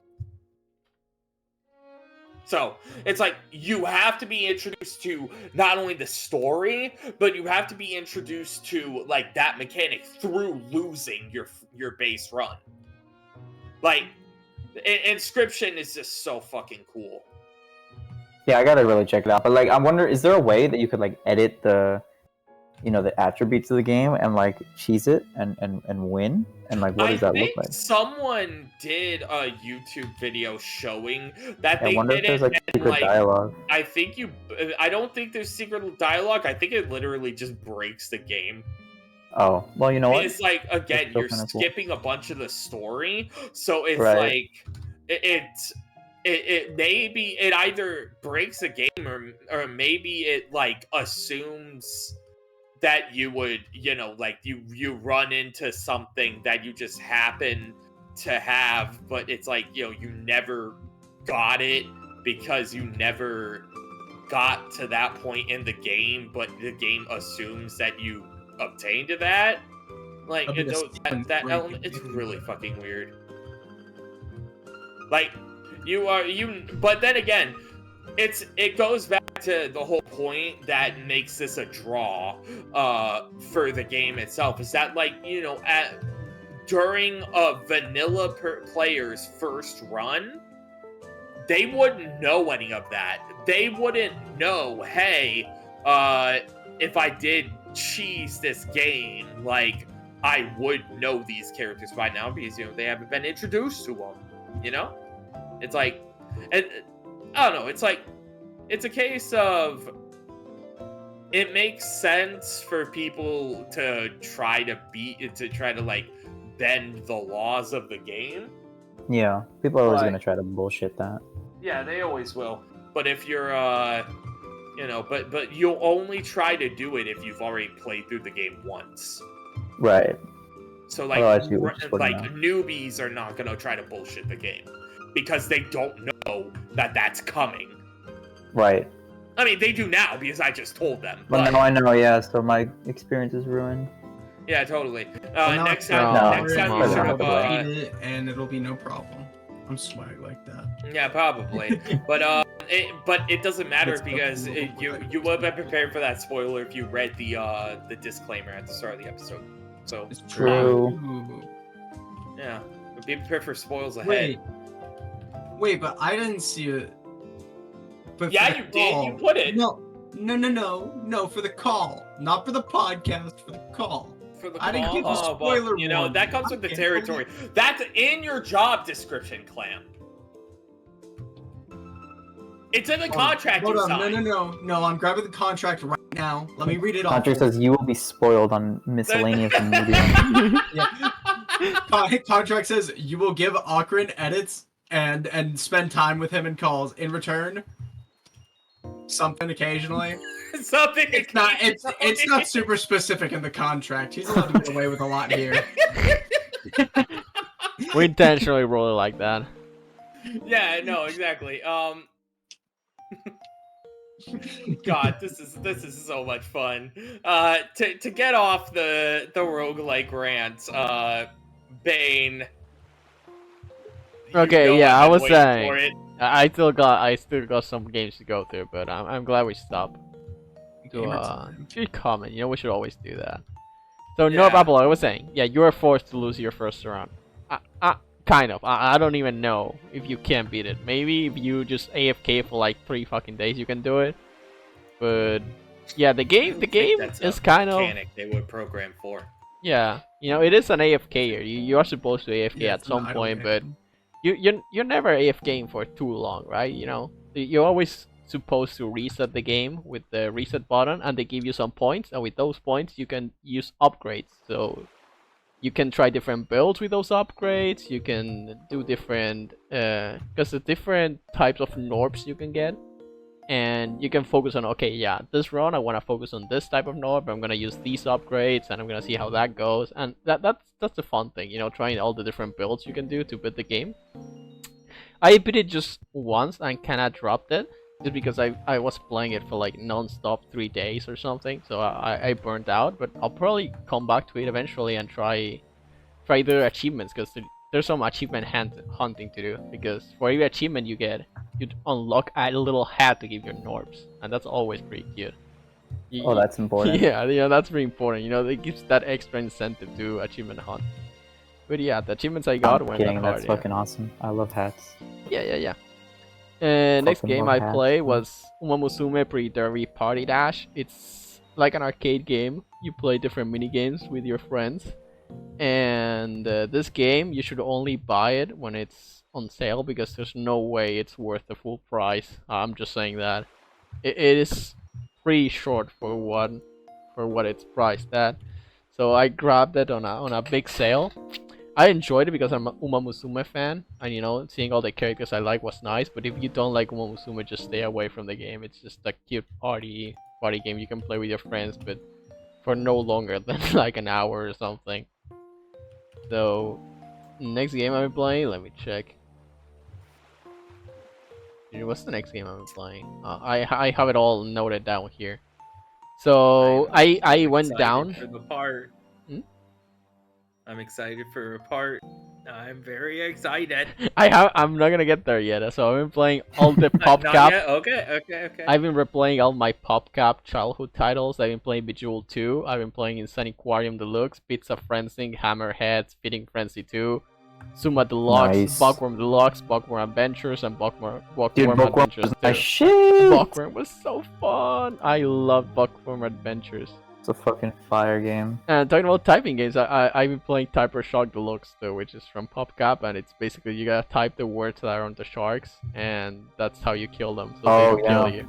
It's a cute game, you know. It's definitely not as good as Blood Typers, because it's an older game. It's an old It's flash yeah, game. it's more simplified. Like Blood Typers is like the fucking most unique take on the genre I've ever seen. But I love a simple typing game. Yeah, Blood Typers came out 2024. This one came 2006, so we can cut it some slack. Yeah. Yeah, I've been playing Bejeweled 1 again, and then I've been going on a very big King of Fighters streak.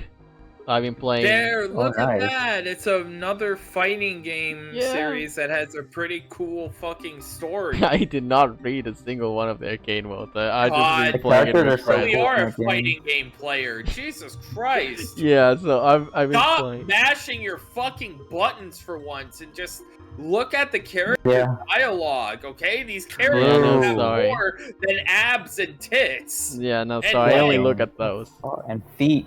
I've been playing Ash They have more Crimson. than feet. I've been I liking Ash gotta Crimson fall a in love lot. with the gameplay before I can give a damn about its story. I'm Sure. sorry. Yeah, no, I've just been playing with friends a lot because we've been trying. We're gonna do, like I said, we're doing a tournament tomorrow, and we've been going on a retro hunt to see what games we're gonna be playing. And we ended up with the classic Nice. Street Fighter Third Strike, but I was going through all of the Kingdom Fighters to be like, which one do I want to play? And you know, honestly, if it was up to me, it would have been King of Fighters 2002. That was the best King of Fighters for me. I played 15, I played 97, I played 03, I played 00.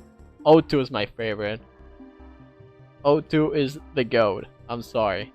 Plus, that fucking cover of the game is so fucking cool. Editor, put it up on screen right now. King of Fighters 2002. Wow. Thank you. But yeah, Wow. 2002 was my favorite of the bunch. I don't know if that's a hot take, but it was my favorite, so I don't give a fuck. Next game I've been playing, before we get to the main one that I know Alcrin is waiting for me to say, I played Pokemon Pinball, the original one, and not Ruby and Sapphire. Nice, yes. Original one, I'm sorry, but I didn't really like it that much. The original one, the fucking camera control snapping from one point to another was very annoying, and it didn't Leaves like a bit to be desired. Yeah, but fucking Ruby and Sapphire, holy shit! I think I'm gonna give this one 5 stars. Fucking pinball with boss battles. There's all these Yeah, funny dude, game the mechanics. pixel art is so good as well. Yeah, the pixel art is so precious and Such a fucking pretty the game. OST is so nice. Like every time I wanna burn sometimes, I just open Ruby and Sapphire and I'm trying to complete the Pokédex. But yeah, one of those games you wanna take your time with and enjoy it slowly, and that's what I'm planning to do with Ruby and Sapphire Pokemon Pinball. The original one though, I didn't feel inclined to complete the Pokédex or spend too much time on. I was just kind of like, I think I played for like 5 hours and I was like, okay, yeah, you know, I just want to get the Ruby and Sapphire one. It looks a lot better. And yeah, I'm on this Pokemon streak for some reason. I've played Pokemon Showdown a shit ton, like I mentioned I think the last podcast I did, or the podcast before that. But I've been huge on Pokemon Showdown recently. We've just been playing like Gen 9 OU non-stop. I'm sorry for all my viewers, but I do like playing stall teams. That's pretty much exclusively what I play and build. Just fucking stall teams non-stop. That's what I fuck with. Just fucking toxic protect. That's what we're doing out here. Talking about PopCap. Did you play OU? Yeah, I play OU. Gen 9. Oh, okay. Yeah. Fair enough. I don't like Ubers, I don't like BGC. I try BGC, fucking bleh, not for me. Especially because you can't play stall on BGC. That kind of killed it for me. I was gonna say stall literally doesn't exist in the uber fast metagame, or not. I shouldn't say Uber because that's a different. Yeah. The super fast metagame. Yeah, no. It was just not for me. I do recognize that it's higher skill ceiling. I think it was a lot harder for me. And not just because I'm used to playing stall, but overall, fucking managing 2 Pokemon at the same time was a lot harder. And because you can't do that much switching, because you get hardcore punished for switching wrong there. And yeah, it was BGC was not for me. So I'm just doing OU, which is what's fun for me and what I'm enjoying. And I got to 1100, which is, you know, kind of proud of, even it's a small goal. Just building my own teams and laddering with them, that's the most fun part for me. Fucking around with Congrats. Regice, because there's so much Kyurem in ladder. I was like, you know, Regice, kind of looking good here. I want to try Regice. He sucks balls when it's anyone else but Kyurem, but I like Regice. Regice. I don't know how you. Yeah, Same thing. You know the one. Yeah. Bejeweled 3, I've been playing with PopCap. I'm really liking it. That's the best Bejeweled so far. You can feel all the modernizations they put in. And shit, do I even talk about the Touhou games I played? I should just skip to the one Alcrin's waiting for. Hey yo.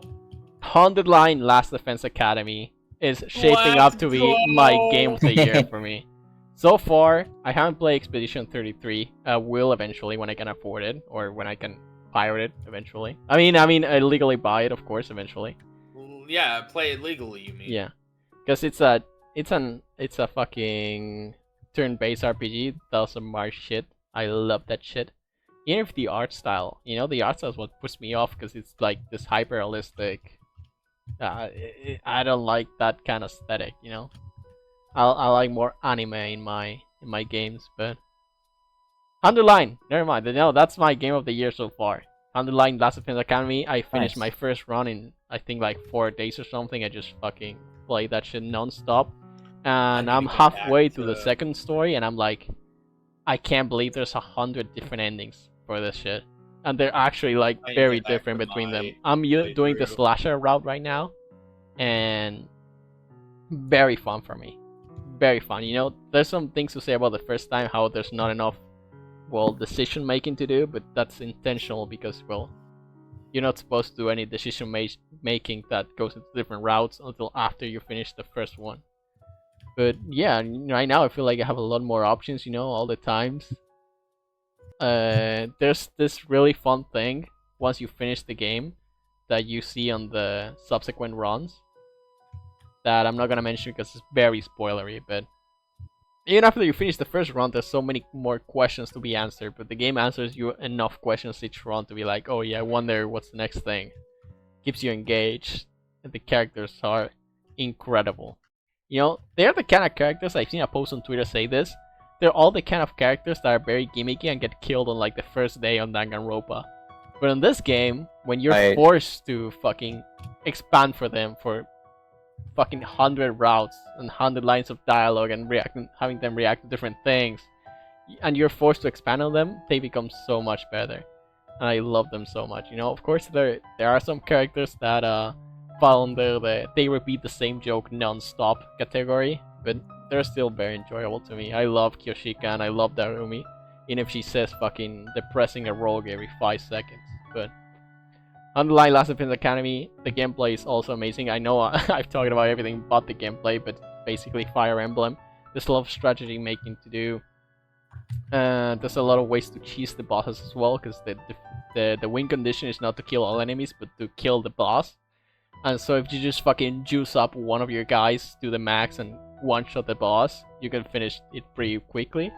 But it requires some strategy, some thinking, and this especially doesn't work that well if there are many rounds ahead, and if you're on harder difficulties. So yeah, the gameplay is challenging enough, and if you don't care about the gameplay, I've heard that you can skip the fights entirely later on future routes.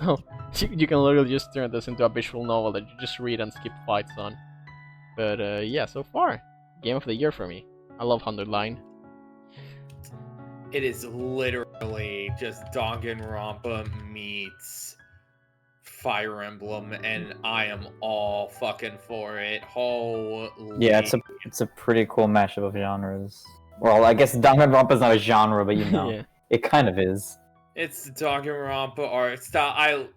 So I haven't even finished my first run. I think I'm on day 2 or 3. Bro, you've read like and- 5 seconds. What do you mean?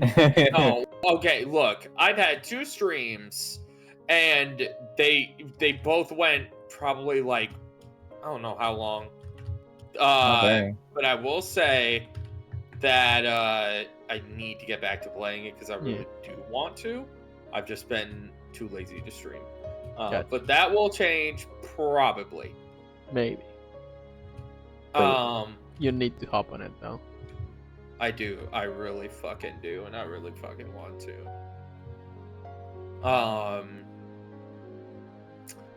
But it's your game of the year, you're saying?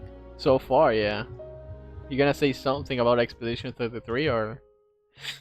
I haven't. I haven't heard much about it. Like, I don't know what it is, really. Really? Yeah. The game hasn't been despite being- blowing up recently. Is that the game that they've been releasing trailers about recently? Like, No, on because the Spike game's Chunsoft, out already. Okay, because there was something that Spike Chunsoft It's not has Spike been Chunsoft. promoting. It's not Spike Chunsoft. It's from oh no, fucking some French developers. But it's an RPG that's I been. might know what you're taking- talking about, Alcran. Like, I saw something that like wasn't, or maybe it was 100 line. I don't know. Yeah, I think there was just 100 line that I saw trailers. There is for. a They new post- game coming out from Kodaka though, and Spike Chunsoft. Shut Order. That's what it's called. And it's a game written by Kodaka and published by Spike Chunsoft. So maybe that's the thing you're talking about because it's new and there are trailers going around for it. Yeah, it's the Maybe that was latest thing the from thing. Spike Chunsoft to be advertising. It's it sounds neat, but like I haven't seen too much about it. I've been too busy for the past few days. Oh. Yeah, that's it. Shooting. Yeah, this looks very pretty. It looks pretty cool, but yeah, again, I haven't been able to pay too much attention to it because I've been just too fucking busy. But yeah, no, 100 Line is definitely super fun. I'm going to get back to playing it. 100%. Bro, you say it's pretty fun, but you've only done one battle and it's a tutorial battle, bro. Come on. I mean, You need to I lock in. played a bunch of other Fire Emblem. So, yeah, playing the first battle and it feeling front to back Fire Emblem, are you telling me that that's the only fight in the entire game that actually has that mechanic? That has... Okay, well, first of all... I'm kidding. It's There's a joke. 2 battles, by the way. You have the introduction battle where it's just you and you save your future wife. Uh-huh. Then you have the battle where they attack the school and you join forces with the only other 3 people, and then your wife, not the character's wife, but specifically Bane's wife, ends up getting yeeted because she jumps in. Oh, and the it's roomie. Oh, yeah. yeah, and she gets fucking crushed, and then you beat the shit out of this dragon thing, and then it fucking flies off. Oh, is that midway. day 1? I didn't know that happened day 1.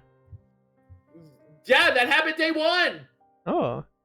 Damn, I don't know what kind of choices you made, but in order to do that fight, what you have to do is you have, like, when everyone else leaves the classroom, you immediately have to run out that door. No, no, the first room, Yeah, I'm if sure, you I'm sure, did because not I do remember that, all then you this. I don't get that remember the fight. roomie and shit. Yeah. You go and you fight that. Like, you join the fight. Because, like, my favorite character is the guy who rides the bike, and he's a total bro. He's so funny, bro. He's literally like Yeah, the biggest he delinquent. I love his gimmick. Was like he said delinquent, but he's actually the nicest guy ever. It's like I don't hit girls. By the way, I go to my retirement home every day and I gift fucking food to the elderly, and I read stories to them. And he looks Oh like a my fucking like That's a funny. fucking It's good writing. bike gangster. Yeah. Well, I think since that was your final part, But I we're get comment going on something real quick. Toho 20 got Yes. announced. I'm hyped for that. Okay, that's it. fair. I'll save what I've been currently playing along with my gaming news for after our main event. That's right. After 2 hours, we're finally jumping into the main event. We're gonna talk about the Switch 2. Oh baby, we don't know what the Oh, Switch yep. do. Here it comes. So, Nintendo Switch 2 got revealed. It is launching with Mario Kart World, and I think that's the only, like, real launch title that... I think Donkey Kong is also coming out the same. Is Donkey Kong... Donkey Kong is later, I thought. Really? Okay, Yeah, I never thought mind Donkey Kong was later. then. Okay, we can Oh, talk about But that. yeah, I think it's later. The other thing that we're getting... actually, no, okay. There is one other, in quotes, game. But it's that... Oh, the fucking Switch. The Oh, yeah. walkthrough I don't know where you how play to- as a how to guy inside a describe it. Switch. Yeah, the one where it's like... It's kind of like your tutorial game, so it's like... Yeah. The Wii came with Wii Sports, okay? Now imagine a game that's not Wii Sports, but on that introduction level as Wii Sports, but you have to pay $60 additionally. It was No, I think it's $60. 10. To be fair, I think it's $10. It is a lot cheaper than 60, but no one's gonna But, pay for that, bro. Come on. So I have a No couple one's even things to gonna say pay about this. $10 for that fucking game. I'm sorry. No, no one is. But the thing that I watched, there's a video I watched with my girlfriend about Reggie Fils-Aimé when he was the Nintendo of America, president of Nintendo of America. He said that he fought with Miyamoto to get Wii Sports included for free. and it was not something that Miyamoto wanted to do. That he was upset about it. He was like, no, we don't create things here at Nintendo to give away for free. And ultimately, we know how well it did. We know how good of a decision it was. But at that point, Miyamoto really, really didn't want to do it. And so it was interesting that like Reggie was doing interviews, on podcasts and whatnot around this time, because it was very much at the forefront of like, hey, why is this not free? And I think it just sort of sheds a little bit of light on some of the other things that we'll probably talk about in the sense that Nintendo has changed quite a bit. They're not taking maybe as many risks as they could with innovation and having that unique sort of style, that unique branding that everybody loves. And we could speak more on that when we talk about the Switch 2 specifically. But yeah, I mean, when you look at sort of the design philosophy, it's like, yeah, like no brainer. If Reggie was president and this was a few years ago, I think like this would have just been something that was free. It was just a downloadable thing, and you'd be like, hey mom, or hey dad, or hey grandpa, look at this thing, and you could like shake the Joy-Con and you could feel it like a like a maraca or something, and it's just something to get people interested in. Like, you can't really compare this and Astrobot, but I'm going to, for the sake of a comparison. It's like Astrobot won Game of the Year, and it was free, was it not? Like, I'm like, I don't think I don't Astrobot think it was free. It was not. Was it free, not? No, I don't No, think it is. I don't think Astrobot Okay. was No, I'm pretty free. sure It didn't Pretty sure it didn't actually coincide with the PS5 launch, did it? No. Oh, It was this whole time I was thought a it was later free, title. so that's my bad. It's fine. But I thought I regardless, was the one who spread misinformation. Hot damn, Daniel! hey, no, my point was, I was gonna say that it was free, but it wasn't, so my point's kind of moot now. But anyway, when you look at like that, that was a game. At the heart of it, it was to show off the capabilities of the system, but obviously it was a game. And when you look at this, I don't even know what it's called, but the Switch 2 tech demo thing. Yeah, it's When you look at that, genuinely, the closest comparison I can think of is the like PlayStation 1 demo disc or some shit. Like, right, where it's we just gotta it's go more of just far like back. an experience. Like you might play, a couple times, but it's not even really a game per se. Yeah. So it's definitely weird. And I'm just gonna say this is like I've been a Nintendo fan, as long as I can remember. I've constantly been, surrounded by the games and the consoles and the merchandise and the television shows and all of these things. This is gonna be, I think, the first time I'm not really getting a new Nintendo console like on launch, and it's it's a little bit upsetting, but I don't see a reason to upgrade so soon. I mean, I want to play Mario Kart. It looks fun, but I don't know. I don't mean to keep dragging it around, but I'm sorry, but I'm sitting here feeling like that Clam, you and Dan are sidestepping the perfect example, because like Dan just said, the PS2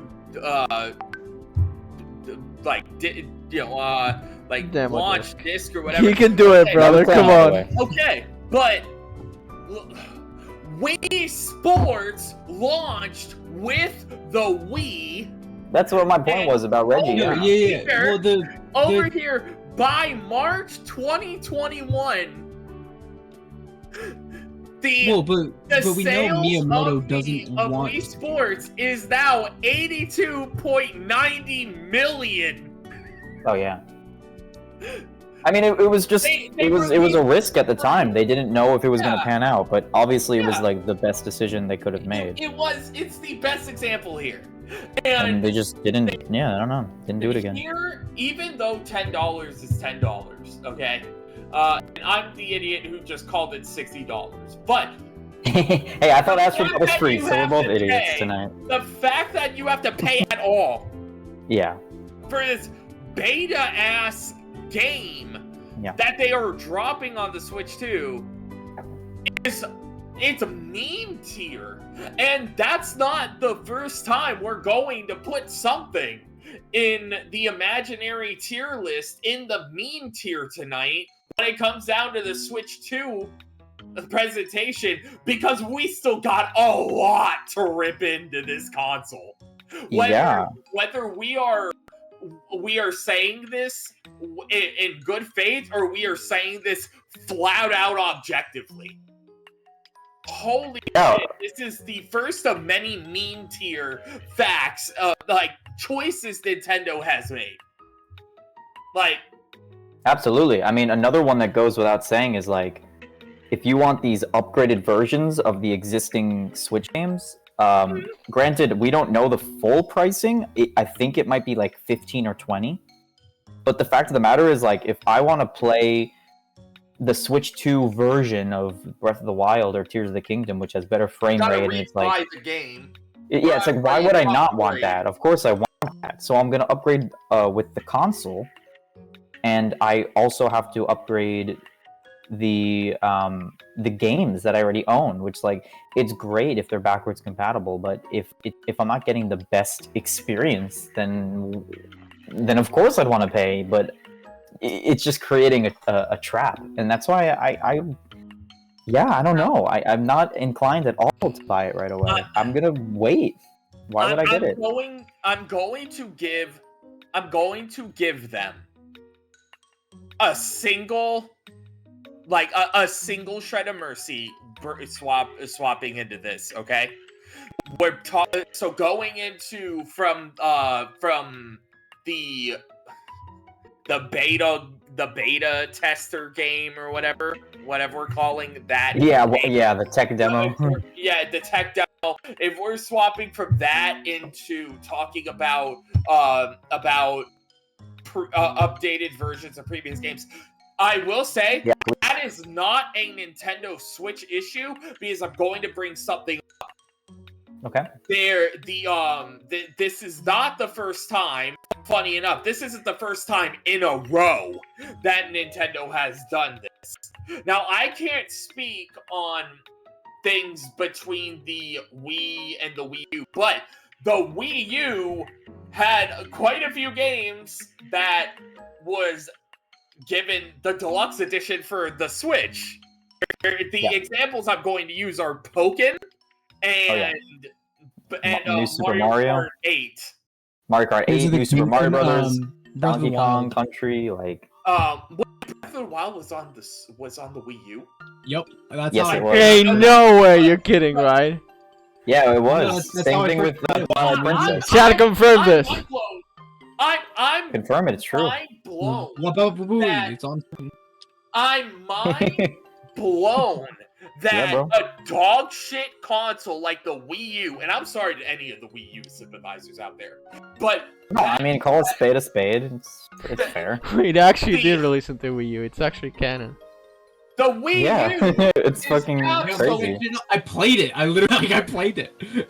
Oh, you played the Wii U version. That's cool. It's yeah, mind that's blown. how I first I got didn't it. play that one. It's fucking mind blown. Like, for me, like, holy fuck.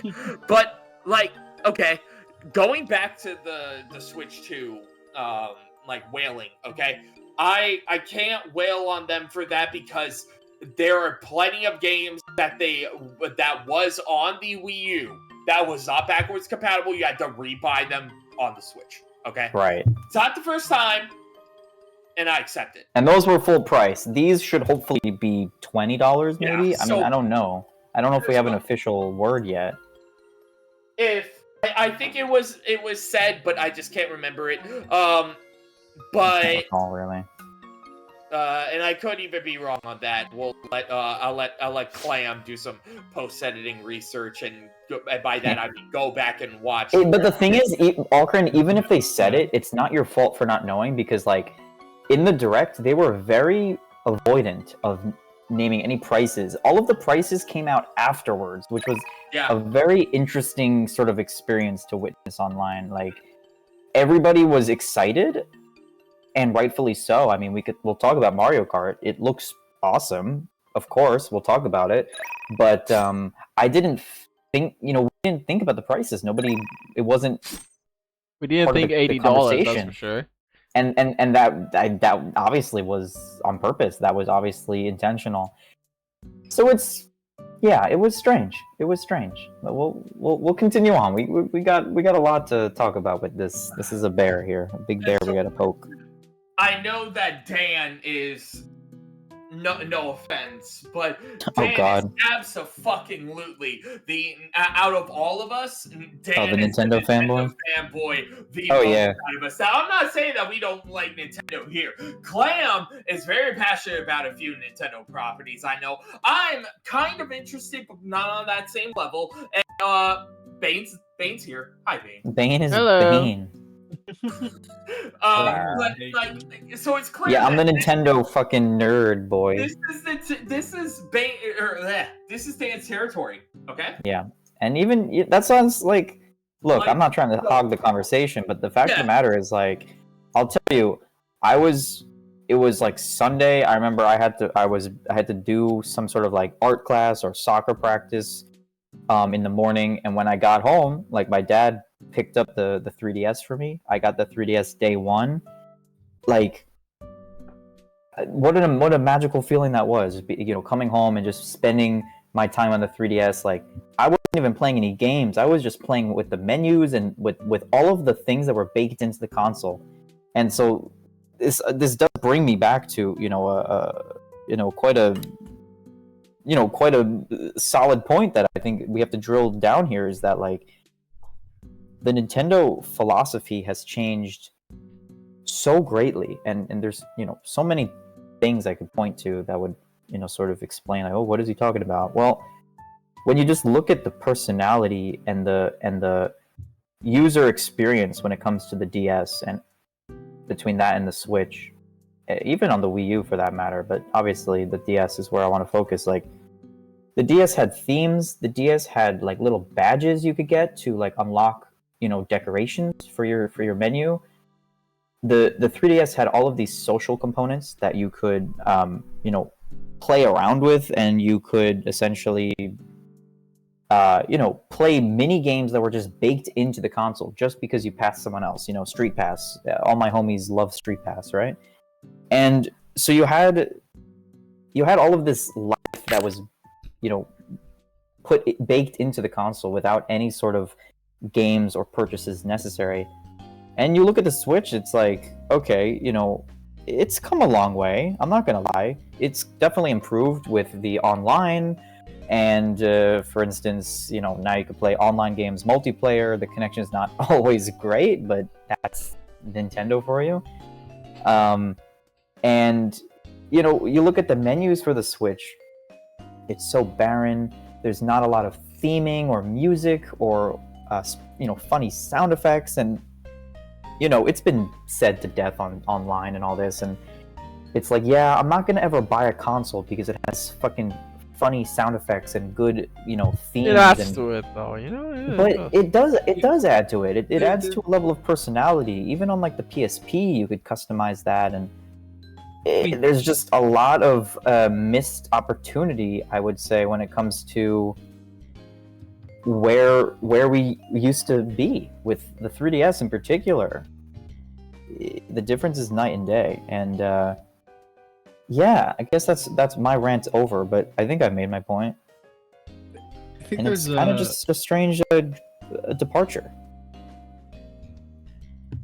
There's another place we can see this, I feel like, and it's in the like turn on or signature sound for the Switch versus, I mean, pretty much everything before the Switch, I feel like, was known for its startup sound almost, you know?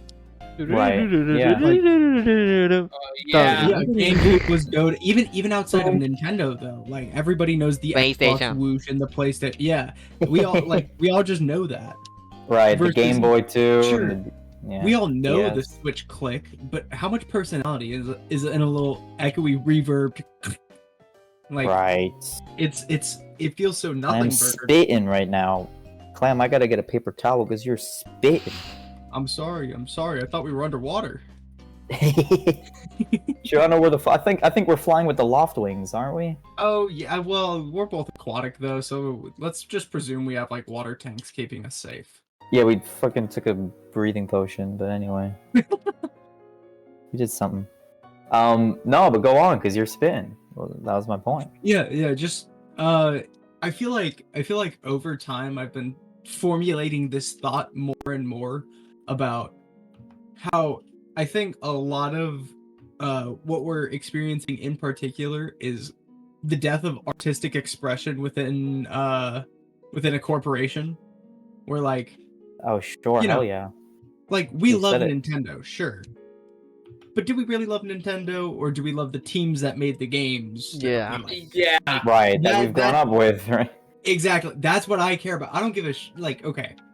I don't actually Yeah. different target picked. I don't give a shit about like the top brass of Nintendo's fucking board of directors or whatever. They can I don't care. They can rot. Don't care. The people chefing up the music, give them the best Yes. salaries in the multiverse, you know, like but Absolutely.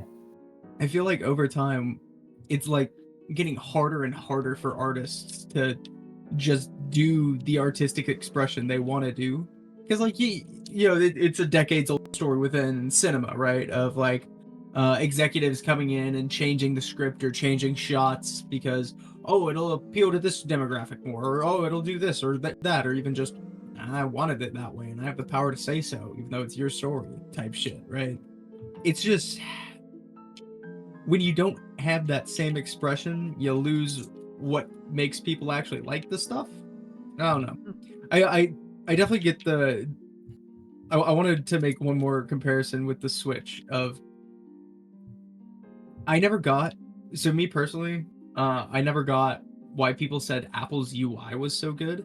I always found it very bland personally. Not trying to take shots, but Sure, yeah. setting that I up hear you. because I think the Switch and Apple have like the same DNA for their UI design, and it's just gray. It's just gray on gray, maybe a little bit of white. The colors come in the squares, nowhere else. Yeah. I don't know. Let people have fun again, maybe. So Yeah, like I guess like the last thing I'll say before I want to open it up to, you know, obviously Bane or Algren if you got, you know, if you have any thoughts on it, but just like it's not even bad. Like there's nothing inherently wrong with what we have on the Switch. Like the experience with the Switch, it's clean, it works, it's functional. But at the same time, it's like, yeah, why can't we, you know, why can't we have more? We want, you know, a little bit more. We want a little bit more thought put into it and a little bit more to do. Like, yeah, we could focus on like the visuals and the theming and, but not even so much that. I'm talking like as well the functionality. Like, point I want to drive home as well is, I think both of these are important. Like, the 3DS had things that you could do just like socially, interacting with your friends on a daily basis. Like, why can't we send our friends little gifts like back and forth every day? And if you do like a week straight and you have a streak, you can get like a little mystery badge, and you could put a badge on your home screen. And same thing like the DS had. Maybe I'm just really want badges and I'm focusing on that too much. But you get my point, right? Like, you just really want to collect things. I want to fucking collect little pixelated garbage. Yeah. No, I totally get that. Like, come on. That is such a you thing. I'm not even gonna cap. Hell yeah. One big step back from Nintendo on the Switch as well was the swap to Nintendo Online. Yeah. Of just making, you know, going to like the PlayStation Network and Xbox Live model of you pay monthly to be able to play online. Mhm. That's I think fun. that inherently kind of takes away some of, like, if they're gonna give us the ability to chat with our friends and do all that silly stuff baseline, God. how Oh, can we're they getting charge? to that. Oh God, yeah. We're getting God. to that. Don't Oh, you God. worry your pretty little mouth over there. Yeah, no, I'm setting up. I know where this is Don't going. worry. God. We're gonna lock the fucking This Bane. shit ass Bane. Do you shit. have anything to pitch in? Whatsoever to any of this we talked about the lack of backwards compatibility, which again, the only defense I'm giving Nintendo here is that this is not the first time. Yeah. Well, it's not that it's a Uh, lack of backwards compatibility. It's that it's an extra hurdle. Like you have to. It is an extra hurdle. It's like, yeah, it's like, okay. Okay, Like so there is backwards okay, compatibility. You know? It's just, you know, you have to pay for your shit again. It's like, Yeah. okay. Yeah. literally, Well, why I can't don't they even make know- perfectly backwards compatibility on the Wii U? Say what It you might will be about the Wii optional. U, the Wii U just had a virtual Wii machine on it that you could just Yeah, plug and the in. Wii That's had a crazy. virtual GameCube. It's Yeah, amazing. yeah. Why not just do that with the Switch? Simple, problem solved. I don't know. Yeah, it doesn't make Money, sense. Because it's some Clam. extra work, I and you know. know, it's some extra Money. money they have to Well, I spend, guess it and makes people are gonna sense. buy it anyways, even if they do the lowest effort shit. No. Nintendo Yeah, it's Switch what 2 we've seen already with sold Pokemon, out, right? played The out every pre-order time. sold out. It's just making me See? angry. That's why, Clam. This is Fucked up, why. money. Yeah, Nintendo Yeah. loves money. The companies love money. I But- love it. So They'd love it. that Fuckers. and the And fuck, Shit ass video calling. What was the first thing we brought up, Dan? Like it was the, was the games the themselves. price of the games, the fucking No. $10. Wait. Oof, I don't know. We talked about the games, the no, prices, the fucking- lack of. the fucking compatibility. beta test game. Yeah, or the whatever. $10. Yeah, the supposedly $10 game. And it's not that, even like, good I- game to like benchmark your fucking console because it looks Yeah. very low research. So it's like, oh, Look, this is the what this problem button is- does. Thank you. I can look up online. Let me say this. Like the thing about it is like, I'm sure it genuinely looks like there are a lot of there's a lot of love put into it. Like they showed a couple of things I saw on the direct on the Treehouse. Like it was showing I guess the capability of the Switch 2 and the 4K resolution. So it let you play the original Super Mario Bros. Like pixel to pixel, the front, the beginning to the flagpole, all on one screen. Like there was no screen scrolling. Instead, like the box got smaller, and you played the level, and it was like kind of really hard to see Mario. It got very challenging. That was like kind of cool. Like I could see that being like, oh, that's neat. Look, you could see literally. There's every time you've played Super Mario Brothers, it always has a scroll. This is new technology, but the thing is, I just don't think the majority of people are gonna buy it, and they're gonna miss out on that. And it's like, are you really losing out on so much money if you just bundled it? You know, people are already gonna buy the bundle for like $450 or $500. So, but the thing is, yeah, I don't know. It sucks because it's gonna be like however many hours and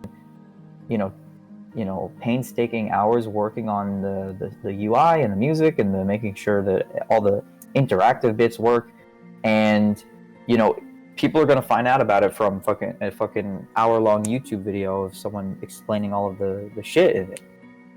Like it's just that's the world we live in now. People Yeah. aren't gonna fucking buy it or experience it themselves. They're gonna go on YouTube, and Yeah. maybe that's fine. Maybe Nintendo doesn't give a shit in the long run. They're gonna make their money, but if that's the logic, then why not take that gamble again? Make it free. So Mhm. I don't know. I realize I'm saying the same thing, but I just I don't know. There was a couple of new bits in there, maybe.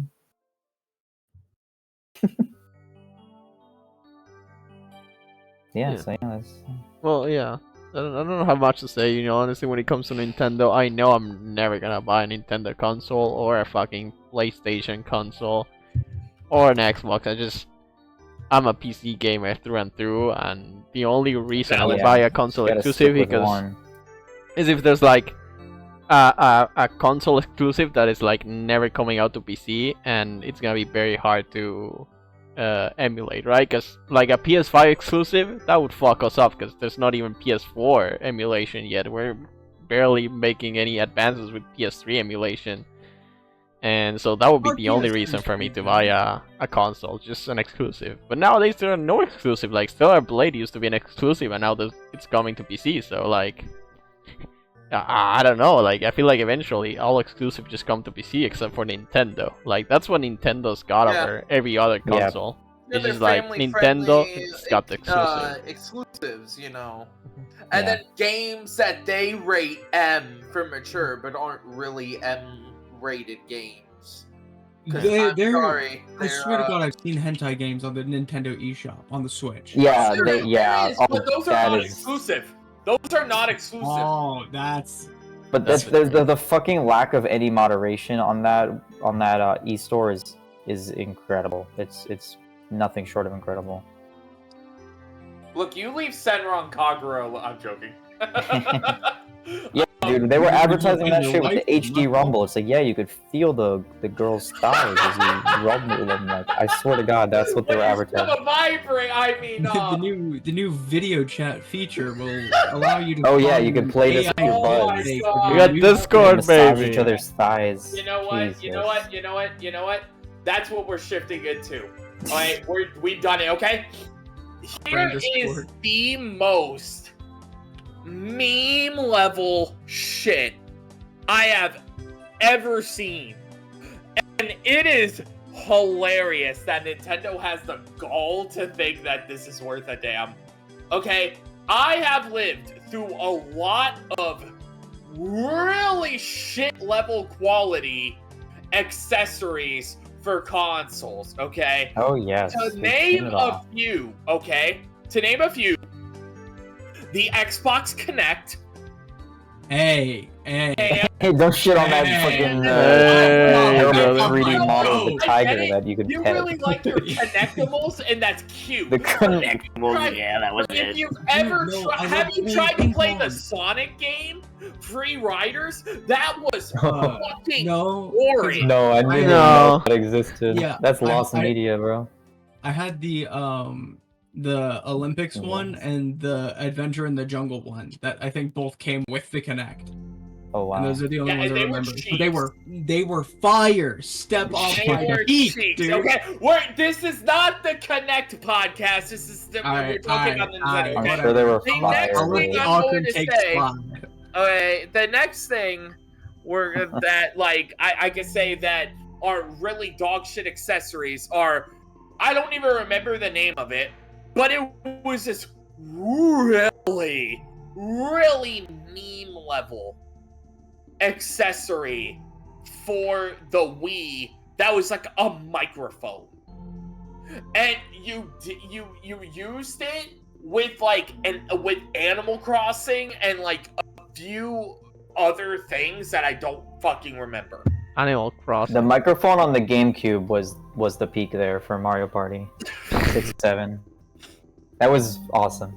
I don't know if you. Damn, I've seen played videos with about that. it. I think And from I Relevant Lion. want you to know that I am like patting your head right now. You're adorable. Oh, you know, Algren, that if we grew up in the same town, like we would have fucking spent all of the like winter snowstorms I probably playing Mario shaved Party. it. I would have shoved it up your ass. I don't know what you're talking about. Oh yeah, you know. Well, after I beat you, that might be what you do, but that's gonna be on our Patreon. That's not here. That's oh not yeah. here. If you That's on our different website. It's on Orange our website. different website, a specific blue website. It's blue or maybe it's orange. I can't remember. Maybe it's black. Anyway, this is YouTube. Okay, but Nah, people say worse. Nintendo People- has the gall, okay, to try to sell the Switch 2 not just as its hardware, okay?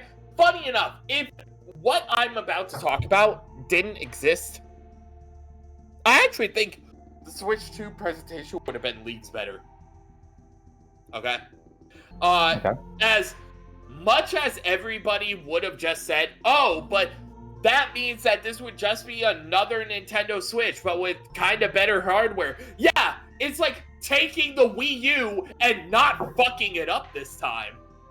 But Yeah. you know, you can't expect that from Nintendo. They gotta drop the ball somewhere. So what are we getting exactly? What we are getting is an attempt at some decent innovation that's just gonna backfire because it's Nintendo quality. And by that I mean they are adding in microphones within the Switch remotes or something like that.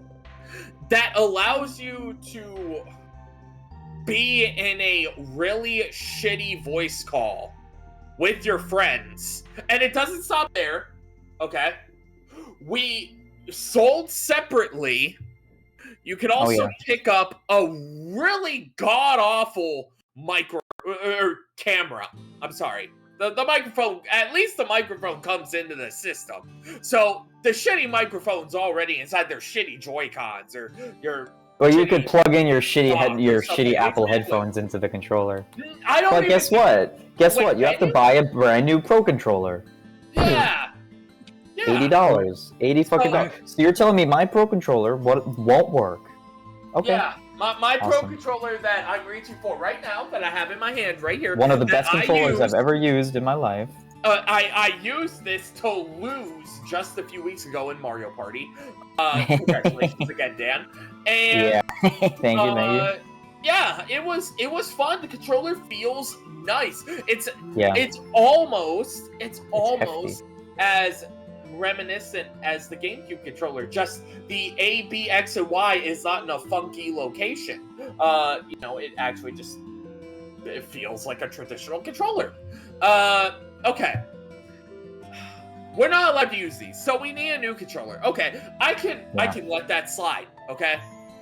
But seriously, a really shitty, low quality video camera that is overpriced as hell. Clam, throw up on screen the price tag and what this microphone looks up. Thank you. You're the best. Love you. And I think the cherry on top is that, and this is coming from a hipster, you'd think I love this, but I don't. Nintendo doesn't even have the balls to use Discord. They had to make their shitty ripoff of Discord, and not just that, you have to pay to use it. Literally, I wanted to pose this question. How much money and time do you think was spent developing this shitty off-brand Discord that could have been saved and spend a fraction of that time making like a child filter for Discord? You make it so you can't send pictures that aren't a screenshot from a game. And ban all the curse words. Problem solved. Like they had the Miiverse, like that technology was there. Post screenshots and shit. You could just it's that shrimple, folks. It's that shrimple. I like that. The only thing, and Clam, you can look this up while I'm bringing it up. On it. Is Discord banned in certain Asian countries? Because if it is, mainly Japan, if it is, then I can kind of understand why they had to do this, because they wanted this feature like an Xbox Live Party chat, only a lot more gimmicky, using really shitty low quality cameras and horrible microphones that you don't plug in or buy. You have to just, it's in the system, and they think they're being convenient when that thing's gonna sound like dog shit. Like, even worse than my current mic quality. And this is... I found Dad, I love you, but, I need to get... Current mic's pretty fine, though. China's the one who has banned Discord outright, and I imagine that's a large Japan has it then. Yeah, no, Japan has it, but China being a large enough populace that Nintendo probably still wants to hit that market, right? Yeah. Gotcha. Okay. Even still, I don't know. I'm sure there could have been somebody else to partner with where you would have just saved development time and could have done like better things. Yeah, could have been something done. I think what's also kind of funny about it, let's say this real quick, is like in interviews, I'm pretty sure Nintendo acknowledged when you're screen sharing, it does look pretty choppy, and that's just by design. They were like, we want to make it choppy so you can run your shit too. And it's like, well, why even introduce that? I'm the Bethesda fanboy, so like I live by the Todd Howard's like holy word of it's not a bug, it's a feature. But Nintendo's shit quality is, and I'm using quotes with this is their charm.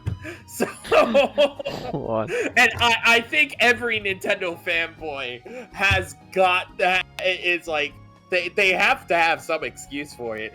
But no, continue with what you were saying, Dan.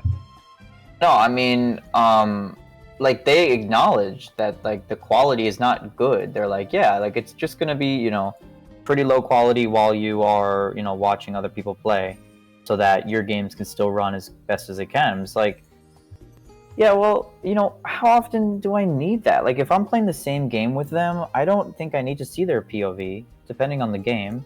And then if they're playing something else, like, yeah, it's cute, it's novel, but it's going to end up just not being used. It takes up part of your screen, it's going to make your screen smaller, so the game's not going to look as good. And it's not going to look good. Like, you can get a general idea of what they're doing, but it's probably going to end up just being a headache, because as someone that's played Nintendo Switch Online, like Super Mario Maker 2, for example, was like the worst online I've ever played. You can't play that, and you can't even watch it. It gives you a headache. It's just a waste of time. So I'm a hater. I don't know. Even though I will say this, I think their online subscription obviously has gotten better. It gets better every time they update it. So from, you know, if you bought it day one compared to if you buy it now, you're getting so much more bang for your buck. Like, that's not even a question. But then I take a pause and I think, like, okay, so the Switch 2 is going to have the GameCube expansion online. So that means what? The Switch is not getting that. So if we're paying, we don't get this. We don't get the GameCube. Like, these are things that I'm not entirely sure of, and I think that shows a bit of a miscommunication where it's not obvious. But if someone knows, I'd love to know, because I would like to play fucking GameCube on my Switch. Is that even possible? So what I will say is, to bring up what you said a moment ago about screen sharing. Yeah. Having that as a feature, as low quality as it is, we're talking the frames are off. They are absolute garbage, and the delay has gotta be insane. But the fact that they are trying, I can give them slight props. So that feature, it's neat, okay? And again, it doesn't hurt anybody. I think it's neat too. It's neat, but again, it goes back to what you and Clam just said, where it's like, and I think one of the funniest things was watching Iron Mouse's reaction to the Switch to the Switch 2 Direct, and like she just flat out says it, like drops it like it's hot. This looks so bad. Why are they not just using Discord? Okay, well, yes, bad, and it's tough though, because Discord has partnership with at least Xbox. I don't know about PlayStation. It does. So it's like they probably can't do that, but I understand the sentiment. Okay, take your time, babe. The relationship between Nintendo and Microsoft has actually been getting a lot. It's been getting closer, yeah. Because they are finally putting their money where their mouth is after all these years, that they are finally bringing Game Pass to Nintendo Switch. That is their plan. I don't know what games on the Game Pass will be able to be played on the Nintendo Switch. I don't know if it will be the Nintendo Switch 2 that finally has access to Game Pass. I don't have those details, but I do know that they are making that effort and making it public this time that they're making that effort. Now, so like, I don't think it's an exclusive deal. But no, I think, I don't think it's so unreasonable what you and Clam said a moment ago about like, okay, China is the one that that has the Discord ban. They could work. They could potentially work with Nintendo could have potentially worked with another company. TeamSpeak. TeamSpeak. Remember fucking TeamSpeak? I Oh know my you do, God. Alton. Actually, He's no, old how ass, about this? definitely remembers. Let's go back. Let's go back. Let's go back even more. Let's go with Skype. I mean, yeah, Skype, but Skype's not as funny as TeamSpeak. But yeah, Skype. Oh my God. I Yeah, like but it. they could work with something that would. But They could yeah, work with they something, could. someone that is the alternative to Discord. The thing, I But, think the voice like- chat's probably gonna work fine. Like, I don't see why the voice chat would be bad. It's just the video that's like choppy. But I mean, the point, it's like, the who problem needs with it? voice chat is gonna go down. I mean, I to, shouldn't say that. It's nice to have. The problem with the voice chat is just the quality of everything. Yeah. It's just the Nintendo quality. But yeah, it's like so all this. It's like a mature. I have to give it the meme tier level because the quality is so fucking Nintendo level and it's almost drop dead hilarious. Like the camera is so, which you have to buy separate, by the way. Yeah. Yeah, It's that's a so nice fucking bonus. bad. Which I'll never Yeah. fucking buy. And you know If what? I It ever get looks the like? system. It looks like the thingy from Pixar, the Pixar logo, hoppy thing. You know, a little lamp, the table lamp that like jumps on the letter I, and then looks Oh, at the yeah. screen. Yeah, that's Sure. exactly what this fucking Yeah, it's a fucking stop motion piece of shit. Yeah. But all that being said, it's like it's nice to see innovation, even though it's not innovation in the grand scheme of things. It's innovation for Nintendo, so it's something. Yeah. But like, yeah, I don't know what I would have needed to see to be blown away and wanting to buy it immediately. I don't think a few know. of us can think of a few. I mean, I say that as a bit of a way to open it up. Like, I have some thoughts, but I'm gonna open it up because that was let's see what you lot would think. Well, because I don't know what the IP that you are like the biggest fan of Clam is. I know Alcrin mentioned it, so I'm I'm a big definitely Zeldaist. Big fan of Zelda. okay. Yeah. Okay. So you get a new fucking Hyrule Warriors game because that's what you want. Yeah, so that's my thing is like you're launching a new Nintendo system without Mario or Zelda. Yeah, I really thought we would see another 3D Mario. Literally, like it's been a while since Odyssey. At least like a trailer or something. Yeah. Yeah, I think that there Having was, nothing feels crazy. compared to the Switch 1 reveal and the Switch 1 like sort of sizzle reels, like I think we got a lot less this time. I mean, what did we really get? Main party, like I know we have the fucking Here, the Elder Scrolls I know S we game, have the or perfect I don't know what it's person called. in this call. We have the perfect person in this Oblivion? call who has a notepad ready. Bane, go ahead and tell us every fucking title in your list. Oh, finally, it's my that was- turn. Yeah, it's your turn. Dan segued it. We're getting you involved Yeah. in this conversation. Go ahead and start Please, listing please. off everything. Okay, so on the Nintendo Direct, before the Nintendo Switch 2 was announced, we got Dragon Quest 1 and 2 HD 2D remake. This is one I'm very excited for because it's coming to Steam too, I've seen. And of course, if it comes to Steam, then I'm interested. If it's a Nintendo exclusive, probably gonna sleep on it for a while. And the next games are all games I'm very interested in. I don't know if you guys like Dragon Quest. I fuck What with, is it? Dragon They're- Quest. Yeah, Oh, Dragon I Quest. think they're Yeah, I've never that played. the remake of the first one that they're making. Because Yeah, there's no remake of the first one. This is the first remake, of course. yeah, There's no So, remake like, of the that one remake here actually- going on. that has my attention. Yeah, I want to try because I've been Yeah, meaning to really get into cool. Dragon Quest for a while because Dragon Quest 13 looks very pretty, but Dragon Quest 1 is rough to play and I dropped it. So This HD 2D remake's probably gonna help. I'm the type of guy that is very against remakes, but when it comes to all JRPGs, they can be pretty fucking bullshit though. You know, the fucking random encounters and and the fucking leveling, and it gets to a point where you're like, okay, this is just tedious, man. It's not even like a gameplay decision. This is just a product of its time more than something that's intentionally this way. Back when they knew that kids would get like one game every at most 6 months. Yeah. So No, yeah, it used to be like that, and now kids just play Fortnite nowadays. You know, they don't even play Dragon Quest. This is for the adults that want to play Dragon Quest. yeah, so kids just play free games. Yeah. Yes. Go ahead and continue the list. Yeah. Next on, we got No Sleep for Kaname Date, the third game from AI, the Somnium Files.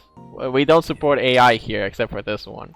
This is a very good visual novel, a very It's the good name of the detective game, visual it gets novel. a pass. This is gonna be the third entry. I'm still gonna read the second one, but I'm very excited for this one, honestly. Eventually, when I read the second one, then I'm gonna be able to read this one. Because it comes to Steam too, of course. Hell yeah. And the one I'm most hyped about, it's Raido Remaster, The Mystery of the Solar's Army. We're getting a remaster of the first Raido Kusunoha game that apparently is gonna bring in a lot of the gameplay changes that they added in Raido Kusunoha 2, which is a superior game in my opinion, because the gameplay of the first one is very experimental and I praise them for that, but the second one just did all the polishing touches, you know, they finished it perfectly, and I'm very excited for this remaster because it's gonna bring a whole new experience to that old game. I know I said I'm a hater of remakes and I'm praising 2 in a row, but you know, there's remakes that are well made and there are Silent Hill 2 remakes. Don't hate on me for saying that. I'm sorry. No, you're entitled. It makes sense. This wouldn't be hot takes and bad takes if we it's had not some like done good to takes. death. Yeah. If it's not done to death and it's a game that's not accessible, like remakes are awesome. Yeah, I mean, right. But it's definitely not you know, accessible sucks when unless a it's- PS2 game exclusive, and Yeah. So yeah, it's good to see it on PC. And yeah, I like Persona 3 Reload, but I still think it's worse than Persona 3 FES. But Persona 3 FES is also a remake of Persona 3. And then you have Persona 3 Portable, which is the other remake of Persona 3. So, you know, Jesus. Persona, you know, when you're an Atlus fan, you're used to the shit. When a new game comes out, you wait for a little bit before they release the actual full game, you know? It's fucking crazy. I hate and love Atlus. Why do they have to be so good and so greedy? Next game that's coming out is Shadow Labyrinth, which is that Pac-Man game that's like edgier than Pac-Man. Oh from yes, the- it had like a show crossover. Yeah, right? they had the show crossover. Yeah, not sure how I feel about this one, but definitely not interested unless I hear positive reviews about it, and then I may check it out. But doesn't couple my attention. Looks like a Metroidvania type game, but Mhm. I don't know. I just don't dig the style, honestly. I don't dig the edgy Pac-Man. The show's called Secret Level, apparently. So It's a very weird. It's a weird thing that they've cooked up. yeah, it's like, well, remember Pac-Man? Well, Like- here's Pac-Man, but for adults, it's edgier. I respect that. You know, I respect that they're doing something. Like it's definitely interesting. I don't know, but strange. Yeah, I don't know. Maybe it's gonna be a sleeper. It may be a slipper, you know, because the gameplay-wise doesn't look that bad. Just, you know, Yeah. I don't dig the style. But the one that a lot of people were hyped about, and was like, I never played this in my life, I didn't even know that it existed, is Patapon 1+2. It's getting a remaster, remake, I don't know what it is. It's called Patapon 1+2 Replay. I don't know if it's Yeah. remaster or remake, like I said, but people are pretty excited. This used to be a Sony exclusive, by the way, a PlayStation exclusive. So Nintendo just took it away from Sony. They snatched that shit. They snatched it, you know? Sony was It like, looks we don't want that nice. shit anymore. Patapon was like, okay, we're gonna go to Nintendo with this. Not sure if it's gonna release on Steam. I don't think it is. I haven't seen it. Actually, let me check this. Oh yeah. I'll check it tough on to Steam say. real quick. Patapon. Patapon. Yeah, it is coming to Steam apparently. I'm seeing it right here. Oh, that's epic. That's nice. So yeah, most of That's these are fucking coming to epic. Steam too. Okay, next one we're gonna speedrun to the ones that we don't care about. Story of Season Grand Bazaar. I think it's kind of like a Stardew Valley. I don't know if anyone here cares about Story of Seasons. I mean, I never played Stardew, but I fuck with that. I mean, I think that the market for those games are so Yeah, the cozy farm oversaturated, games, but if yeah. it manages to captivate people, like, that's awesome. Even Yeah. like, if it's hard to stand out in that genre now, but if you can do it, that's great. I don't know. Yeah. You know? I feel like from the past few game release like game events, we've always seen fucking the cozy farm game. People are kind of getting tired of Right. it. This one's also coming to Steam, by the way. Story of Seasons. One that is not gonna be coming to Steam Cool. for sure anytime soon is Metroid Prime 4. I know. I think Alcrane cares about this one. Right. So, anything to say about Metroid Prime 4? I mean, Alcrin can go first. I have a Yeah. few things to say, but I'm not the hugest Metroid fan. Go Alcrane. I'm hype. I don't really have much else I can really say. Like, Sometimes you just gotta be excited. yeah, I'm Yeah, just fuck super yeah. excited for it. That is Anything you wanna it? say, Is that Alcrane? literally it? Yeah, that's He's it. hype. Let him Like- be. No, that's great. Yeah. I don't want to cut you That's off. fine. I can't really think of much else because I'm lost for words. It makes me want to go back and play through 2 and debate on 3 because I think 3 was on the Wii and I know the Wii one. I think it was the other end. Yeah.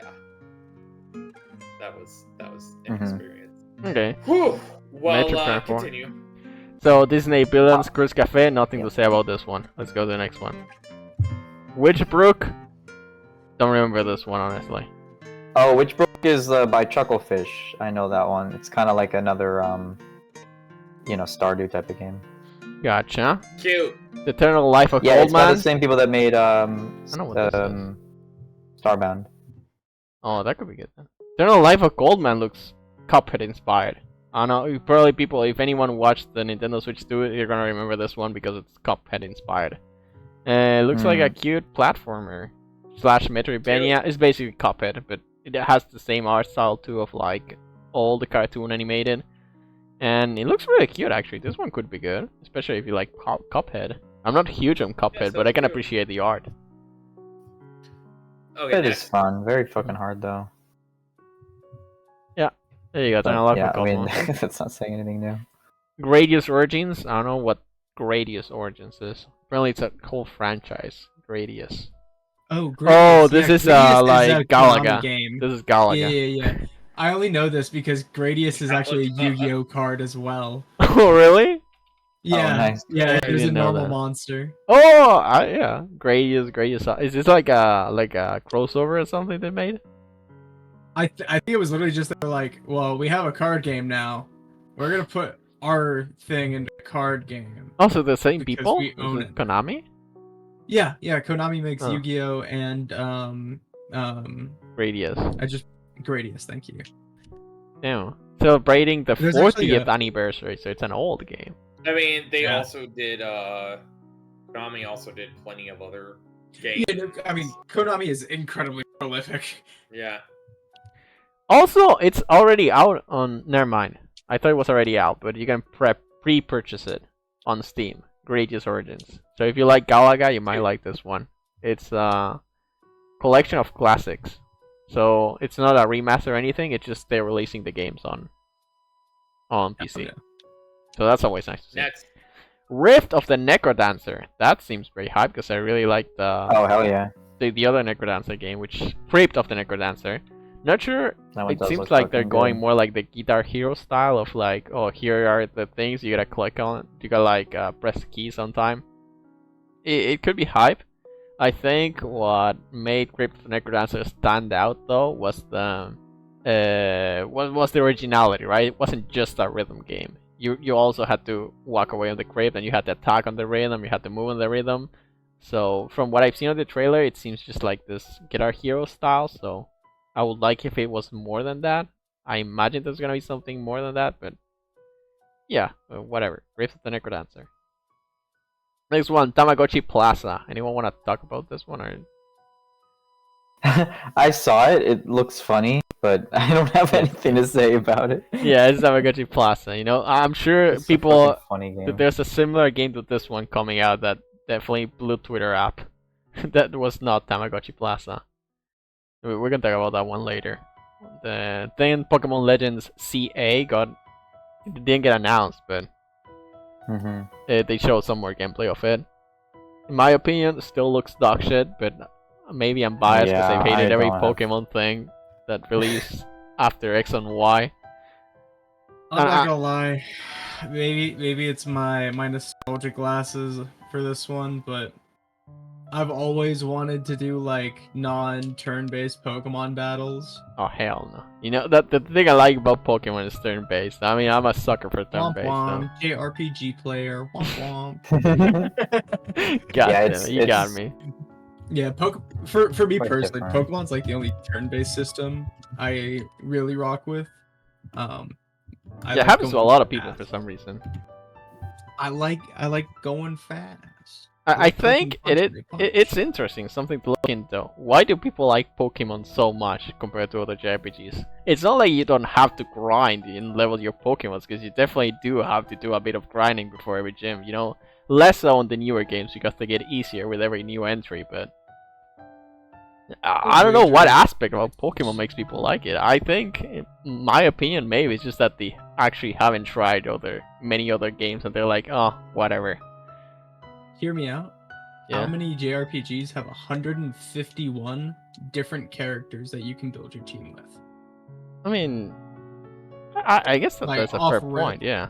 I mean, Shin Like, Megami it's an- Tensei. You know, actually, off the top of my head, Shin sure Megami there are Tensei. I'm not saying that there Persona, aren't yeah. others, but I'm sure that was part of it in terms of that one's Like- Pokemon's so easy to approach and there's so many different ways to play that it lets people kind of do as they please. That is true, because Final Fantasy doesn't let you swap between too many party characters, and Yeah. well, the Persona you get a games have few. all the fucking different personas, and Shin Megami Tensei has the demons, which they're basically the same thing, just, you know, there's slightly different mechanics there. But And hear me out. Yeah. Both personas and based on the name of demon, there are probably some pretty edgy designs in general, Yeah. which have a more niche appeal than the broad design of all Pokemon. yeah, I guess I never thought about it. Yeah, it's probably because of all the different party members you got. Yeah. Yeah. I mean, that's people like Pokemon for the Pokemon. So Yeah. it's Yeah, if that's you're true. wondering why Mhm. anything with Pokemon, I always try and think like, how could people liking the Pokemon themselves answer this? And Yeah. usually, surprisingly, there is actually just something like that I come across. I'm just like, yeah, Yeah. that makes sense. Yeah, I never asked those kind of people why do they only like Pokemon. That makes a lot of sense. I wonder why they're liking a lot of Expedition 33 too. Because as far as I know, there's not a lot of party members there. So, Mm. I mean, I don't know, because it could be it isn't the same demographic, and I'm just kind of seeing it as the same demographic because I'm seeing a lot of tweets that are like, well, I don't like turn-based combat, but Expedition 33.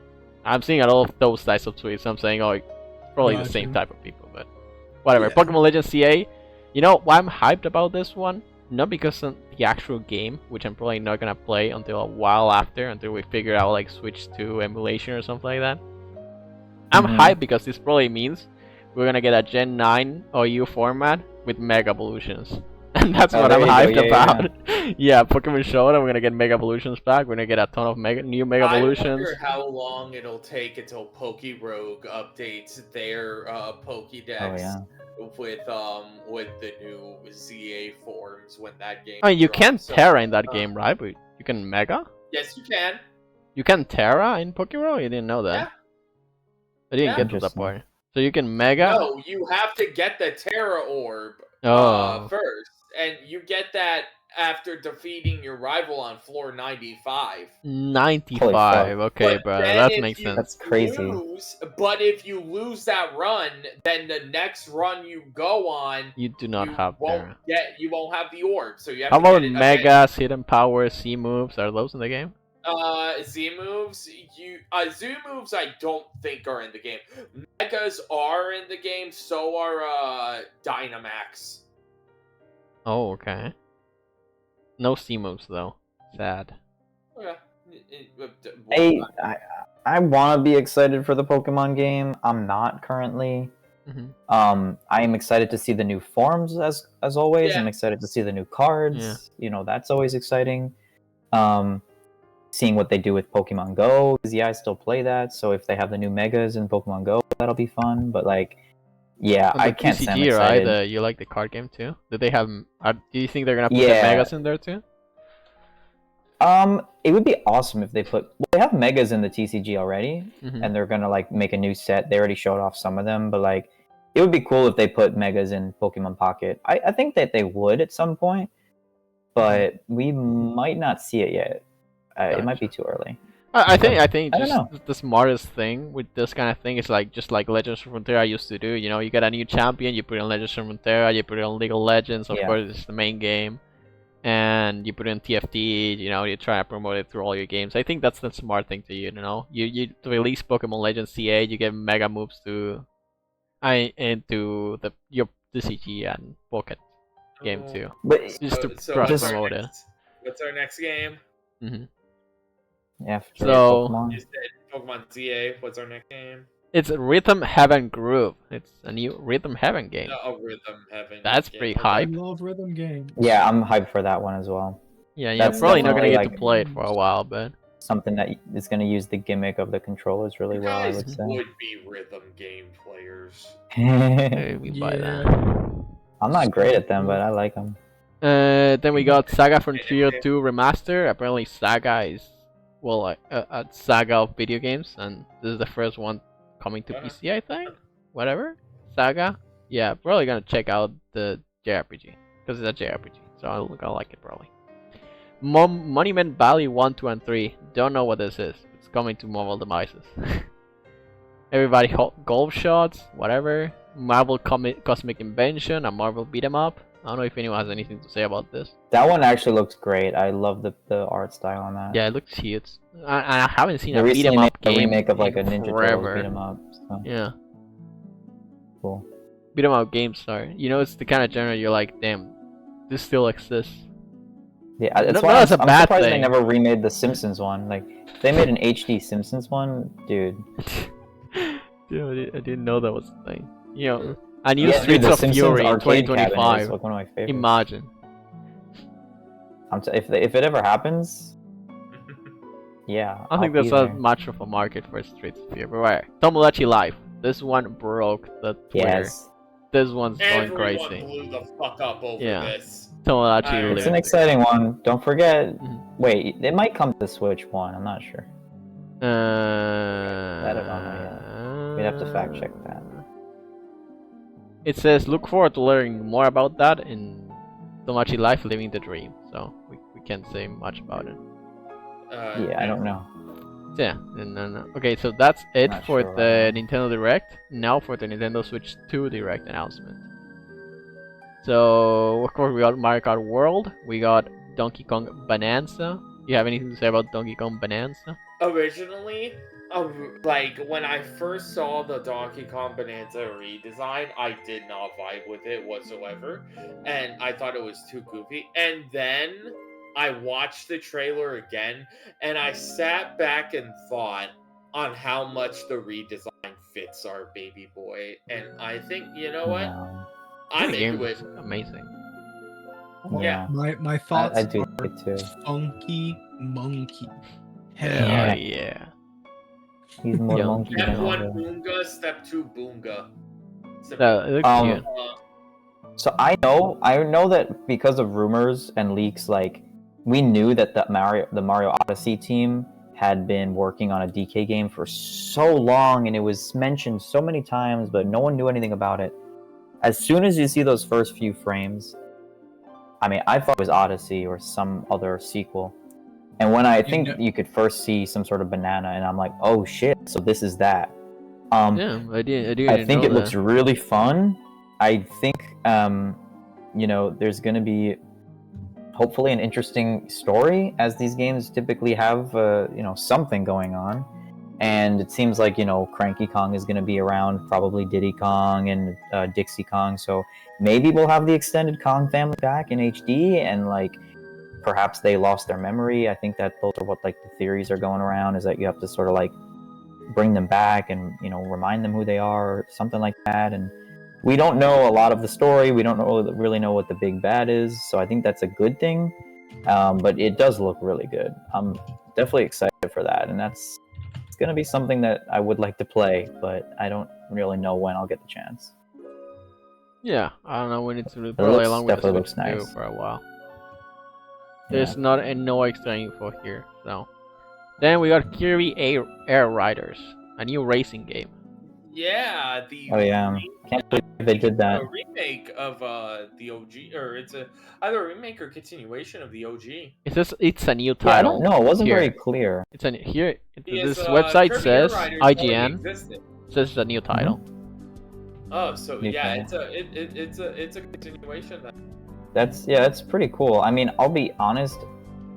I know everybody fucking loves that game. I found the controls to be really fucking obnoxious on the GameCube, so I don't know. Yeah, it I says- hope yeah. the new generation of people that are like excited for it, I hope they know what they're getting into if the controls are the same, because I didn't like it. It says this will be the first Kirby Air Ride game since the original was released on GameCube in 2003. And it's gonna be Yeah, developed by yeah. Masahiro Sakurai, so the original Kirby guy, the Kirby guy. Yeah, that's amazing. I know that Yeah. we wanted to see him back on Kid Icarus or Kirby, so that was definitely a highlight for me. So yeah, we're getting the Zelda games on Switch 2, whatever. Yeah. I love when I plans in the pod, and you're just like Zelda, whatever. Yeah. Well, it's It's just it's the same True. game on Switch 2, so there's not much to talk That about. is true. Yeah. Oh yeah, just the Tears port. Yeah, no. It's like, Yeah. sure, it looks nice. Yeah, it's Like, the same there's no one's game, gonna say bruh. no. Come on. Dude, Yeah, it is the I'm same sorry, game. that game's cell shaded for a reason. Like it was supposed to be easier Yeah. to render. So like I'm gonna be honest, the little bit extra resolution, it's nice, but it doesn't like change the game, you know. Yeah, Yeah, especially I if it's expect like it to be a what, Zelda $20 fan. or whatever. Are you gonna pay an extra to port it to your Switch 2? It's you have to pay, yeah. Like it's Gulp. definitely gonna cost money to get the upgraded version. Okay, next. Yes. Sorry, Algren is working so desperately Sorry, to keep us sorry. on track. Yeah, no, I mean we are Yeah, we're at 3 hours 3.5 in. hours. Yeah, Yeah. it's fucked. So Kirby is getting a port, Super Mario Party Jamboree getting an expanded version for Switch 2.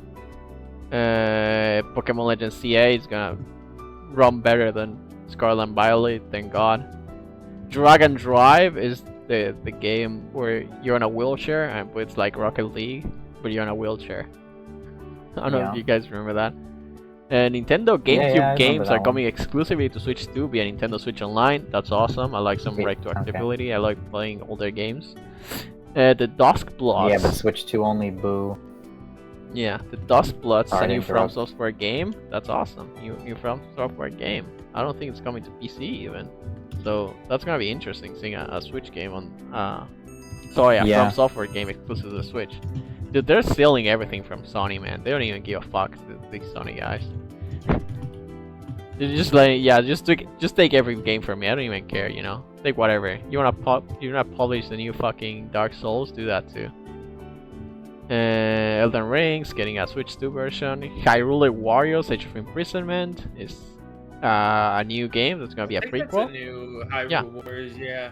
Yeah, it's gonna be it a follows the prequel. Tears of the Kingdom storyline. Yeah, it's a prequel. So is the Nintendo guy? Does the Zelda guy have anything to say about this?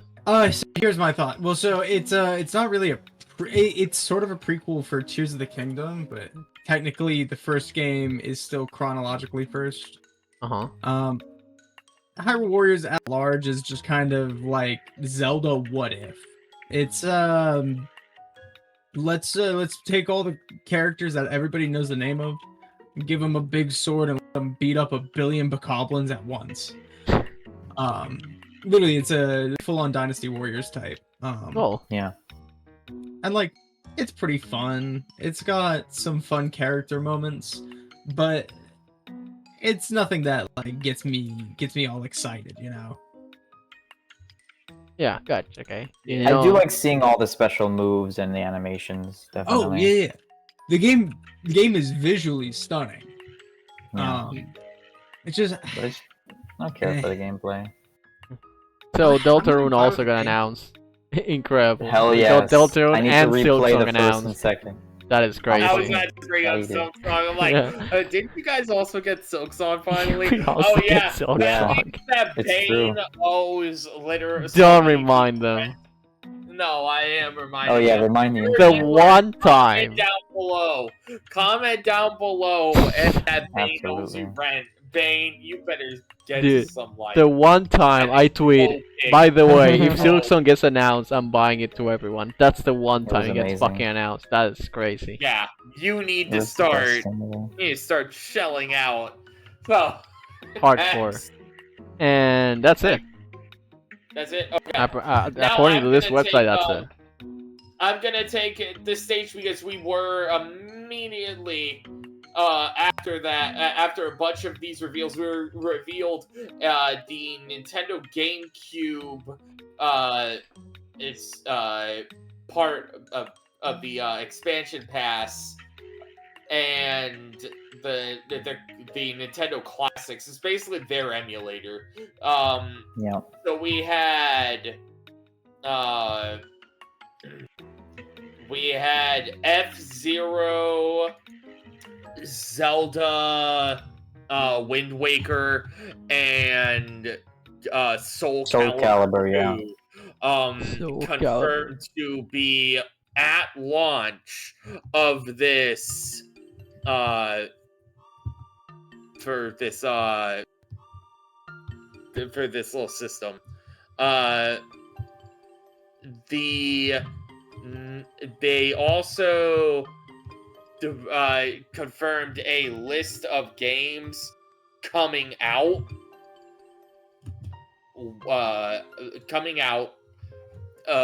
More titles to be added. So like TBA, basically. The list of these games are Super Mario Sunshine, Fire Emblem Path of Radiance, Pokemon XD Gala Darkness, Super Mario Strikers, Chibi Robo Plug Into Adventure, Luigi's Mansion, and Pokemon Coliseum. I'm gonna be short on this one. I'm calling Nintendo out on a little bit of shady shit.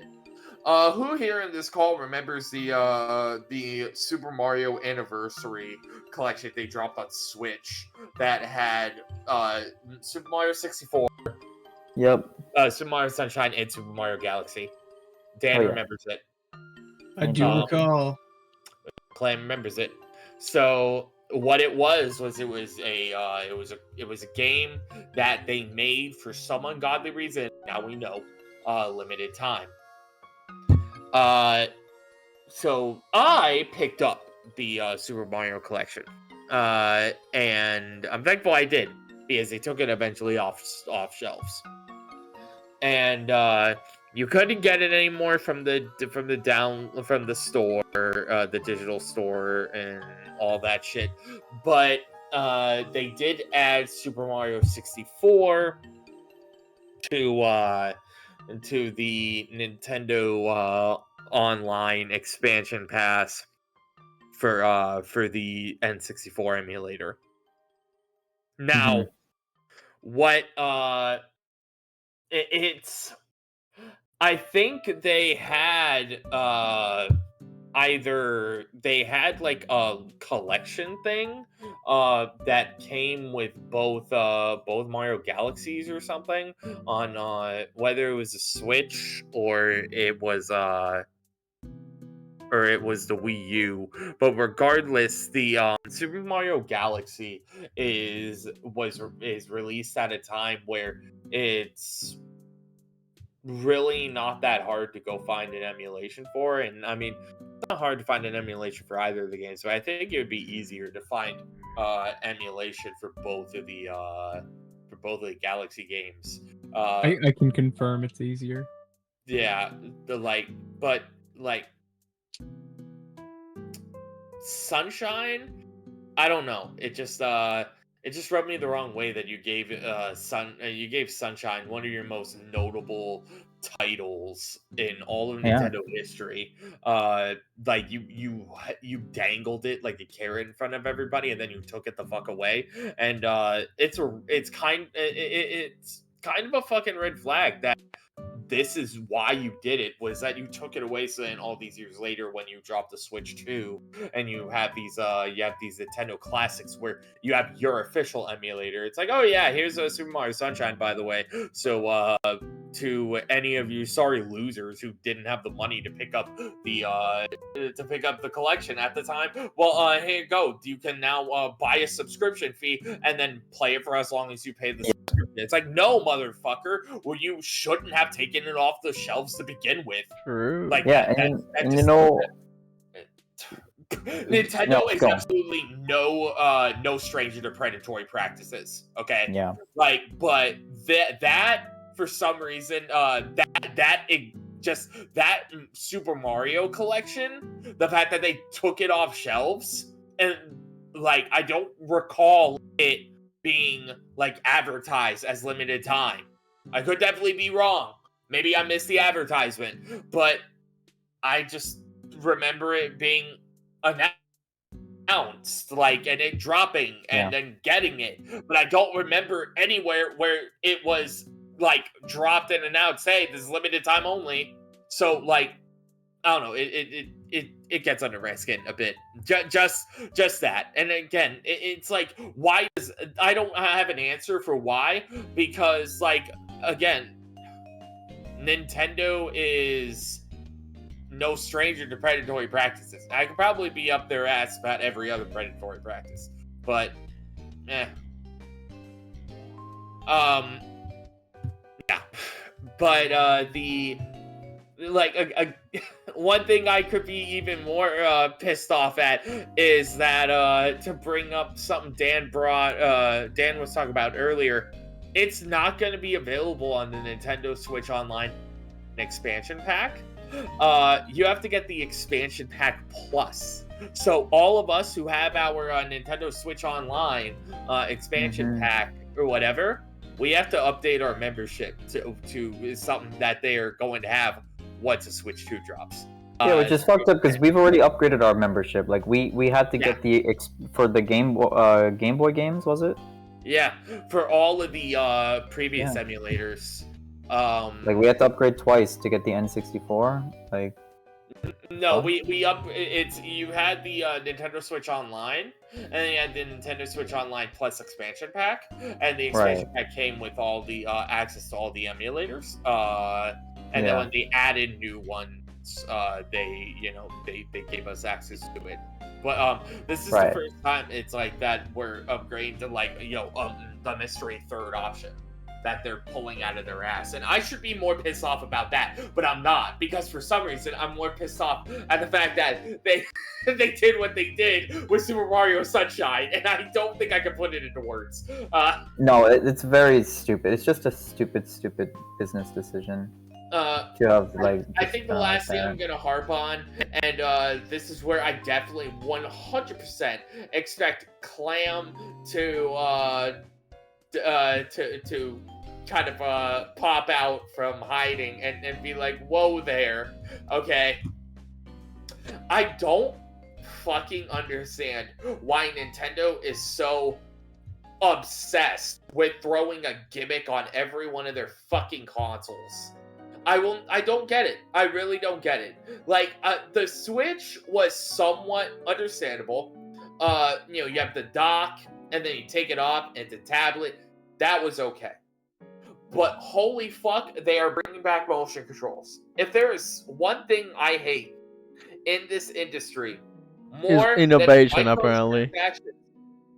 More than microtransactions, it is motion controls. I mean, I mean, yeah. Xbox Yeah. Connect, the Wii controllers, all that shit. Yes, Wii Sports was fun. Wii Sports was fun. Okay, But Auckland, all these other things, okay? Look, all right, hear me out. Hear me out. Wii. Lego on Batman every- was not fun to play on the Wii because why the You're fuck do you wrong. make me point to throw my Batarang where all the other consoles like I just use the stick. I just use the stick. I think it's worth mentioning I'm that a the motion badass. controls have gotten much better. Like even on the Yeah. Switch, like they're good. Like They- if you play WarioWare Move It, that game, it's good. It works. But think- yeah, I don't know if any games are forcing you to do it. I think personally, I like the option of using the mouse controls for like Fortnite or for Metroid. I think that's cool. It doesn't seem like you have to, but it seems nice. And if you have a fucking flat area big enough to use it, if you're out in public or whatever, then it seems kind of interesting. But it doesn't seem as practical as like the commercials for the first Switch, where you just like take the Joy-Con apart and you start playing Mario Kart. Like it doesn't seem like a selling point, but it's So kind of cool. You know, I can't I'm hate so it. over this motion control gimmick. I really Look, think that it should I have don't been I don't blame like, you, but like I for get real. you, but so Nintendo hasn't just been doing things willy-nilly. Do you know what the first version of the Switch was? What's it called? Project Dolphin? No. You remember Oh, the is that the Super GameCube? the Super fuck Game was Boy? yeah, that was the GameCube. The Super Like- Game Boy to let you plug your Game Boy into your Super Nintendo. That was a thing way back when. Oh wow, really?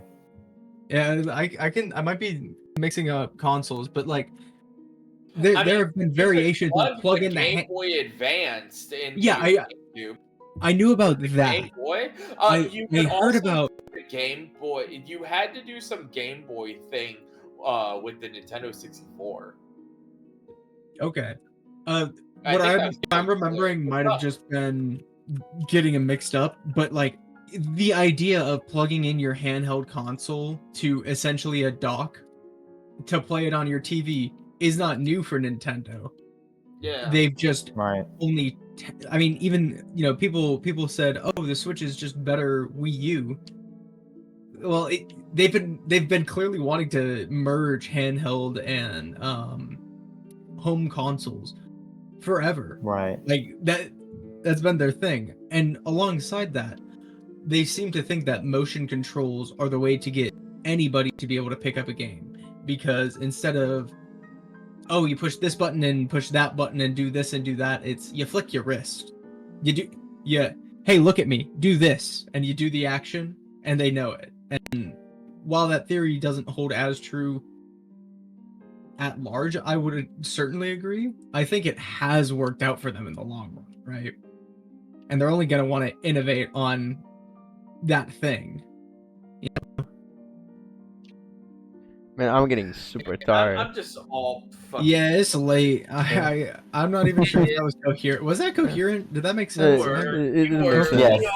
We've been going at this for like coming up 10 hours. Yeah. Yeah, all four of Yeah, us that's what it are a feels little bit like. like, yeah, what? we started recording it at like when I sent the We meme. both celebrated like 5 birthdays. Yeah.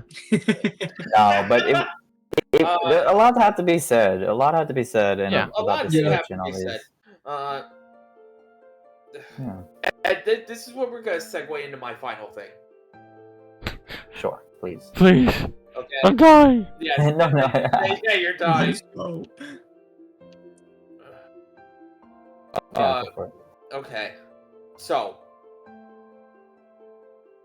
I mentioned earlier about also to just pitch my thing in real quick before I get started off my rant about my presentation I've been holding back for so long is that no, I have not been playing anything new. The only 2 video games that I have been playing recently that I've had time for are I've just been dicking around in either Call of Duty Zombies or Pokerogue. That is it.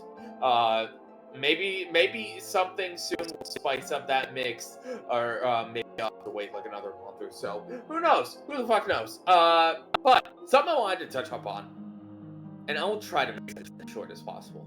And I say that, and the viewers watching are probably looking. It's like, oh god, another hour and a half left. Oh no. I swear half of you guys are gonna be falling asleep at the mic.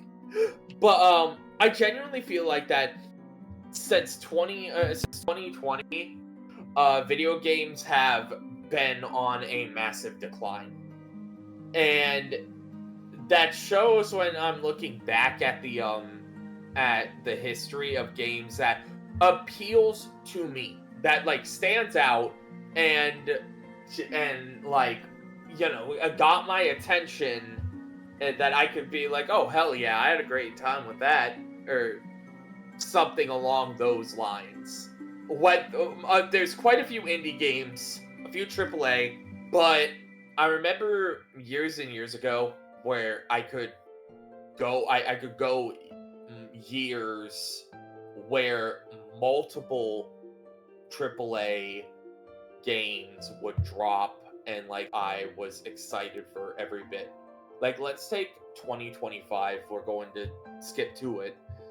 That has me, like, I have a smile on my face, okay? Just naming the big, like, either AA, AAA, whatever you want to call them. We got the latest Poppy Playtime chapter, which kind of is, but like, shut the fuck up, babe. You are not laughing at me at this, okay? Let me have my presentation. Okay, Fuck buddy. you, okay? Go over there and watch your shitty Fire Force or whatever fan service. Hey, I'm playing Pokemon hey. Showdown right I now, don't know brother. much of it, but it had Oh my it had a god, good you guys opening. have such ass taste. This is You my cannot be opening. saying that, I'm bro. sorry. I'm sorry. I appreciate. I'm talking motherfucker about kicking video so games right hard. now, okay? I'm sorry. I don't. Sure, I no don't- anime this episode. Yeah, no anime. I don't want to hear your weep shit. Alright? Oh my god. It's too late Yeah. for that, youngster. Grandpa's gotta go to bed. Alright. That's how I'm feeling. We got the fourth. No, we got the fourth Poppy Playtime chapter. Alright, and then followed by that, we had Monster Hunter. I'm going to murder all of you. Fucking, I just love it. It's like no weeb shit. We got chapter 4, Poppy Playtime. That's even I'm worse. gonna fucking strangle you. That's even worse, Mike G. I'm gonna fucking choke you out. I swear to Okay. Please do, but go on. I just had to point that out. It made me fucking laugh. Fuck off, The Dan. Poppy.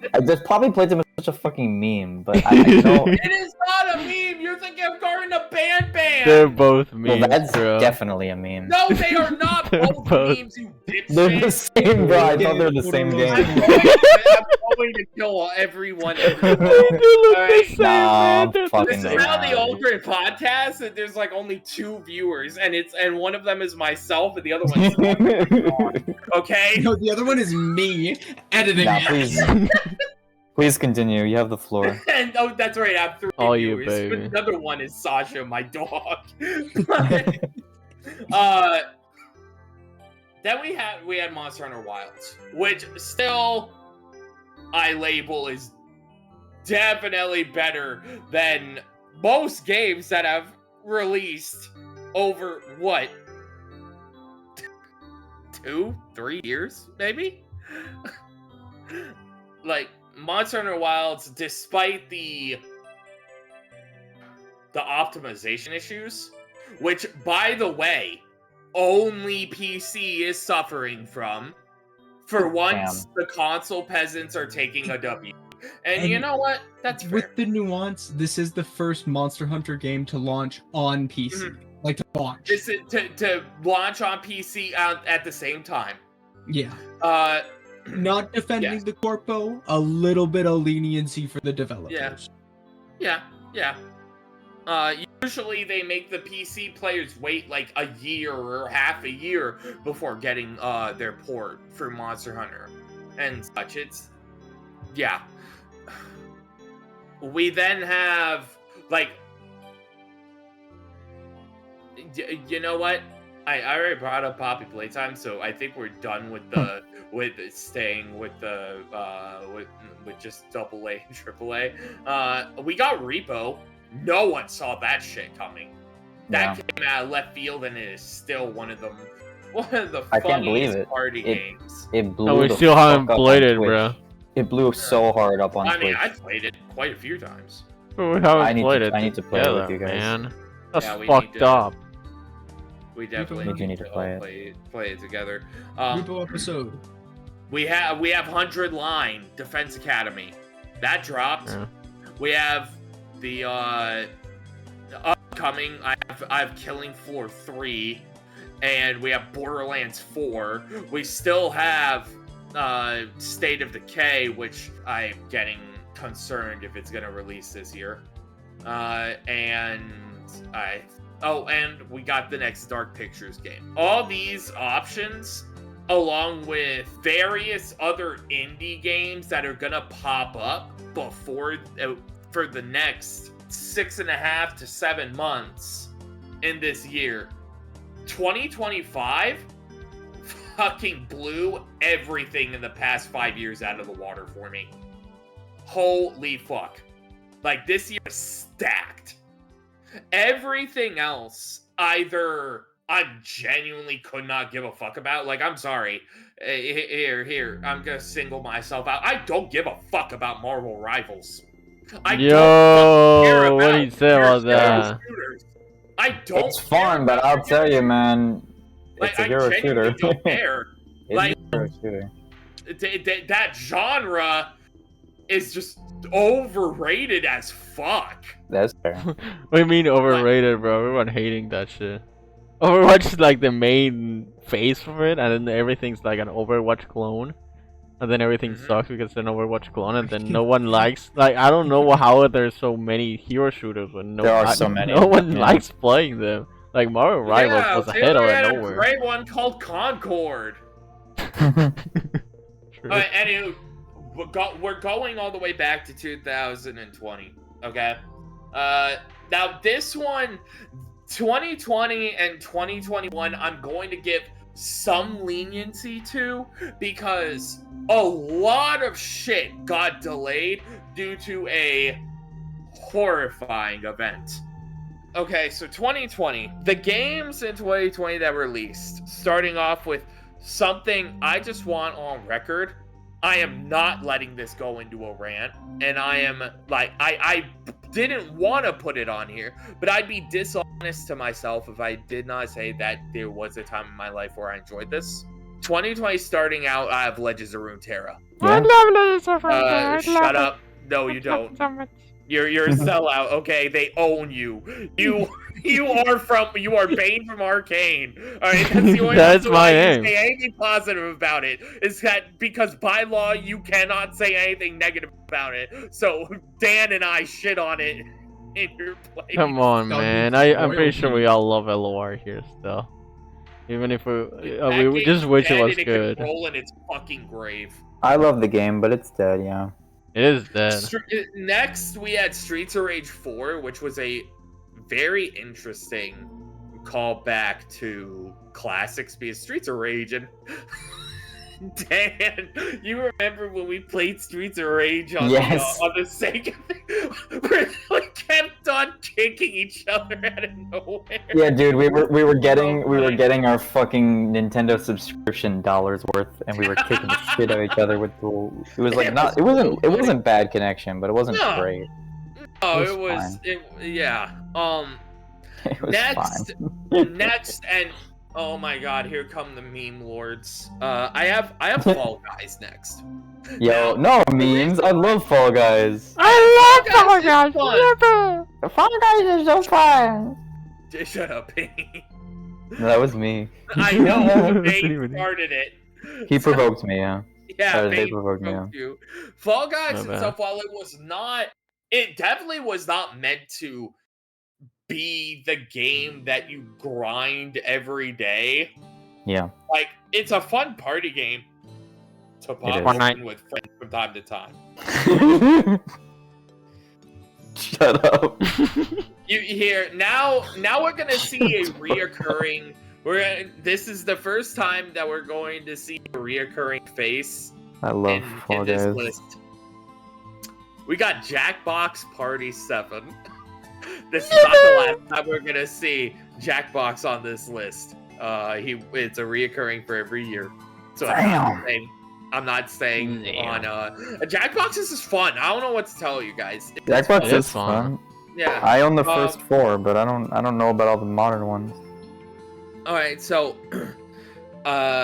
next comes my second favorite in its franchise, the Dark Pictures anthology release Little Hope. I remember being so hyped for this. Shut the fuck up over there. You over there like, oh no. Okay, go read your Fire Force, you fucking weeb. Tired, cranky old man. Yes.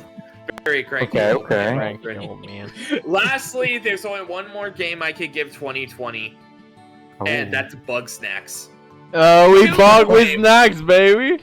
That Bug Hell Snacks, I forgot yeah. about that. I fucking Bug forgot about that. Snacks! So, What a game. everything else in 2020, and this rule goes onward. Everything that released in a year that I did not mention, you can either assume that I either respect it and I don't, I'm just not interested and it's not for me, or I genuinely just don't give a fuck about it. So, keep I mean, that in mind. I would put Animal Crossing on the list as well. That would Because be it's like the only that- thing that I would care about. Dan, that fits perfectly in the tier of neat, but it's not my thing. Yeah. I could turn into a rant about that, but I won't. We won't do that. 2021. Okay, we're kicking it off with Little Nightmares 2. The next one. Oh my god, I'm so gonna get shredded for this. No, just go through them. Bro, I'm gonna still die. love Back for Blood. I still love Back for Blood. Oh yeah. I won't justify it, okay? I'll give my own little video on my own explaining what I like about Back for Blood, and everyone ignore it, okay? As I pay Clam $120 to edit a video, like a 20-minute video that no one watches. That's a lot of So money, we man. got the very first chapter of Poppy Playtime. No! Shut up! In me Jack- for. Jackbox Party 8. Say, I told you, reoccurring villain on the list. Jackie. We also got Inscription. There we go. These next two I almost did not put on. The Dark Pictures anthology, House of Ashes, honestly my least favorite of the franchise. And oh my god, Five Nights at Freddy's Security Breach. That game was almost unplayable at launch. It just, oh my god, it was so bad. I played it recently when they played okay. Yeah, probably Yeah, after 120 patches to make the game stable and playable, so it doesn't crash when you use any of its key mechanics. Yeah, it probably worked well for you. 2022, Horizon Forbidden West. Man, do we have to go through every single year, man? I'm dying Yes, over here. I am. Please. Okay? Just Yes, go I am. fuck it up, Speed on. brother! We're- Come on, put the fries in the bag, man! Come on. Guys, it's a Quarry. fucking bag, bro. The Quarry. Alright, that's another one. Jackbox Party 9! Woohoo! Jackbox Party 9! And can I guess Jackbox Party 10? that's next year. Soon, my friend. That's next year. I have Call of Duty Modern Warfare 2 2022. Oh my god. Bro complains about slop and the video game industry dying. He's playing fucking Call of Duty in 2020. Look, I don't know what to tell you over there, weeb. Okay, you're out here playing absolute dookie, and I'm Out living here it up. playing Peak. Okay. No, I you're just playing realized- dookie. Eat ass. That shit I said before about bleeping it to make it sound like y'all are saying slurs, I'll just bleep out weeb. You That's fucking hilarious. bleep! It's gonna be like, whoa! Holy shit! Yeah, that was what did he Unnecessary say? Censorship. Yeah, come on. Oh, That's what crazy. the hell? Dark Pictures Anthology: The Devil in Me. The finale of the first season of the series, and honestly the best. They knocked it out of the park with it. Warhammer 40k Darktide. It's a pretty fun game. And then Poppy Playtime Chapter 2. Woohoo! Let's go. Don't worry, you don't need to worry about Chapter 3 until 2024, and we're at 2023. We got Amanda the Adventurer. Oh my fucking god, Alcrin. That what? It's great. No, I don't even know what that is. I'm just saying, like, the way that you're doing this is crazy. Killer Frequency, Final Fantasy 16, My Friendly Neighborhood, Pikmin 4, Starfield, Epic. Mortal Kombat 1, and we can tell how that one ended. Jackbox Party 10! Woohoo! Ah, mistake. Let's go. Lethal Company and Buckshot Roulette. Yeah, those two are fire. So now we've arrived at 2024. Did Balatro really come out in Playtime Chapter 2023? 3. Woohoo! Wait, no, you didn't say Concept Balatro. You said warning. Lethal Company. Yeah, sorry. God, Bane, everyone's gonna fucking laugh at me. Of course we Come are. on. Let's see. Well, now we're I'll tell you. definitely- Yeah, I'll you're tell you. definitely laughing at me. I put down the second Sucker for Love game. That game is fucking comedic peak. Love I don't I game? don't know even what- know what that is, bro. I don't know you what get a that pass. is, Clam, do not tell them! We will be here for hours! Hey? Yeah. Wait, say We that got the again? first Say that again? chapter of Indigo Park, which already looks like an amazing indie horror series. We got FNAF Into the Pit, and this next one does great when Bane's not fucking trolling and throwing, and that's Murky Divers. How am I trolling, bro? I'm doing my best. Shut your ass up, you know you're trolling. I'm actually doing my best, bro. No, you're not. You're trolling. You're trying to get us. Can we killed. get any truers? What do you mean? Obviously, Bane's just The trying his entire best fucking and being comment cute. section is full of your sympathizers who believe you can do nothing wrong. I don't. Yeah, almost everything you do is wrong, Bane. And the longer this goes on, the more that everyone believes I'm just delusional. And Alright, Alcrin, let's sometimes I speedrun question- 2024. Yeah. Let's do it, baby. It was only 2 years. We only got 3 more because this year, because that year sucked. It was Finding Frankie, Balatro, and Mouthwash. Frankie, what do you Let's go. I gotta play mouthwashing. what do you I'm mean very it's good that? mouth washing. My dentist always tells me to do it.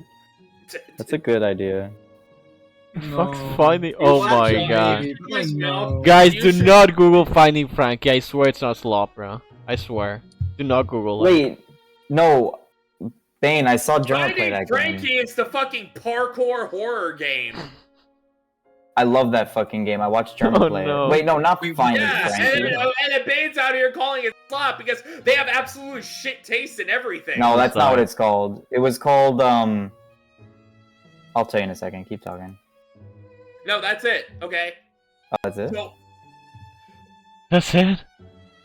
I labeled about I labeled again about 5 games like AAA, AA games coming out this year in 2025, and that's not to include all the indie games that have already released and that are going to release later on.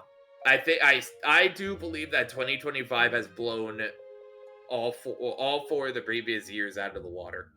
And that is my Let's Find Larry. That one's a pretty funny game too. Have you seen this, Algren? Yes, I have. That was This pretty cool. this game is cool. I got my girlfriend into like itch.io, like indie like horror games or just, you know, Yeah.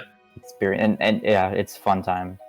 So Anywho, yeah. but to conclude my segment and let everybody go to bed, Bane stinks horribly. And, Dude, bro, I haven't yeah, taken a shower today. yeah, no, you haven't taken a shower because you smell Bane. like ass. All right, Damn. we're done. Go to bed, We're done. everyone. Goodbye. We're good night, done. everyone. And, good We've night. done it. Hey, We see you next successfully month.